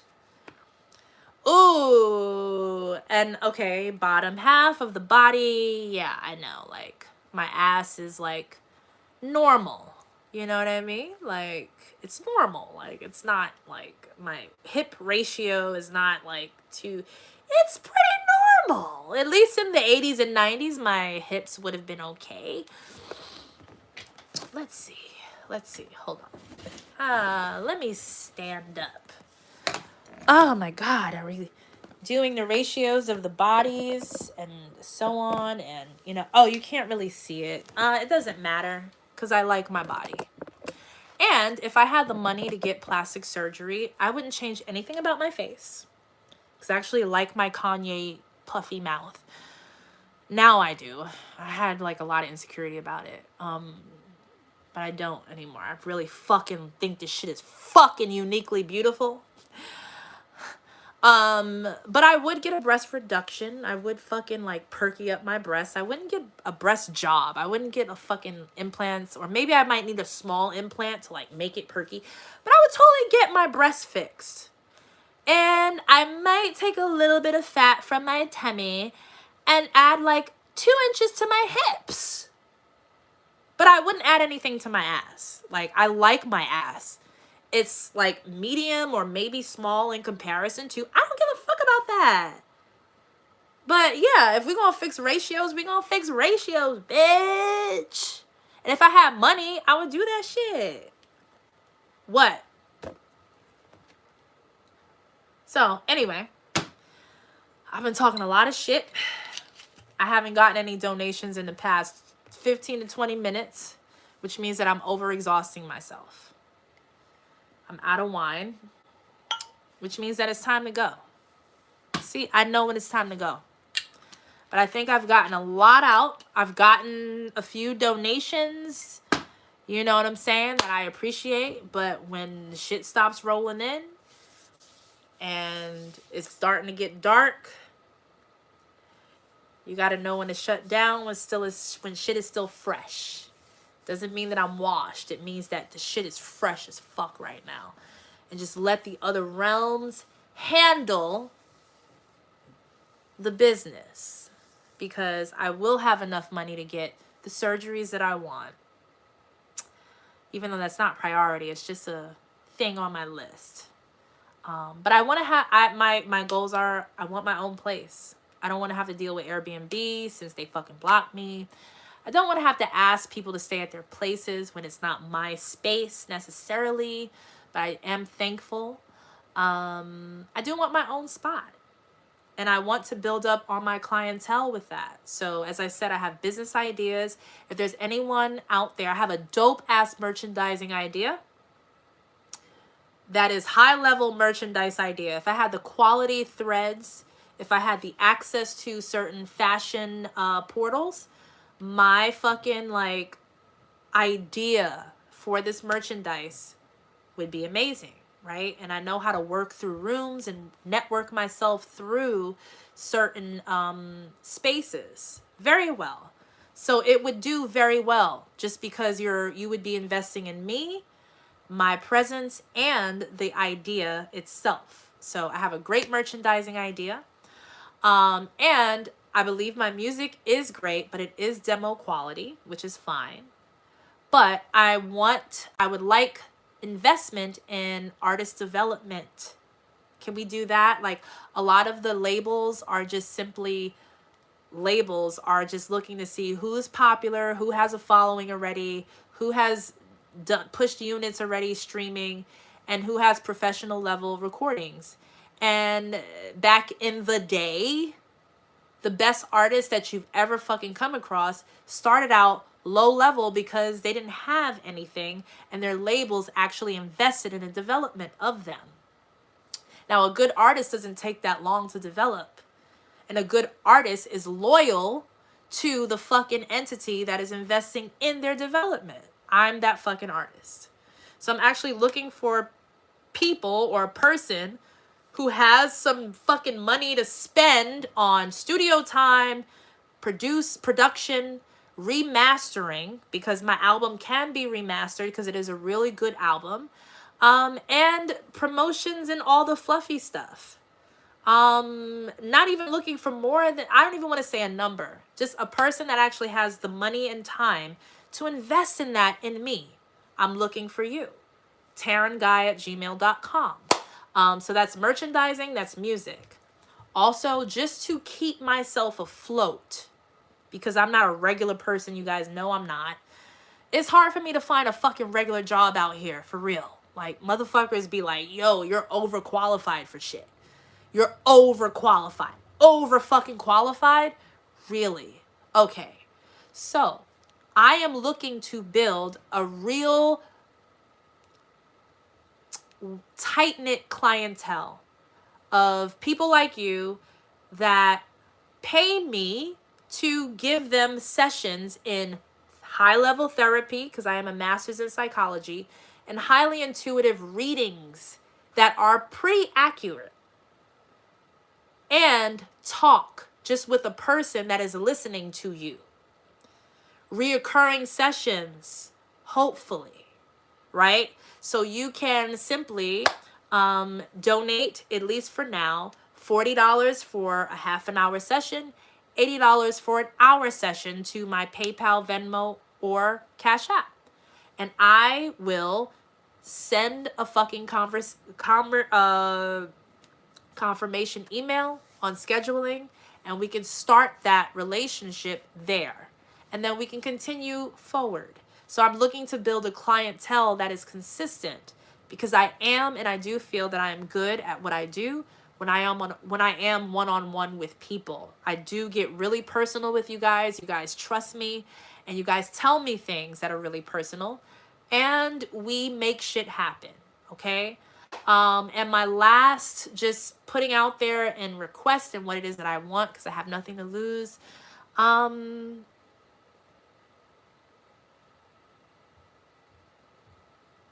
think that's it, because I want to work for my money.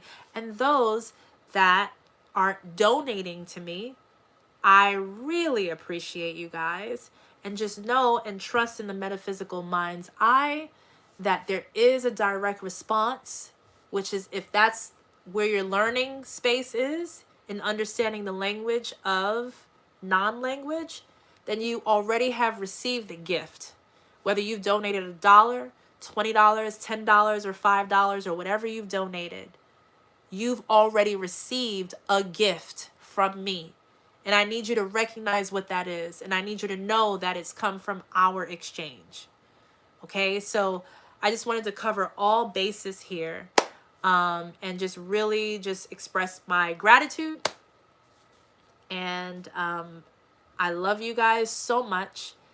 If you want, oh, one more thing.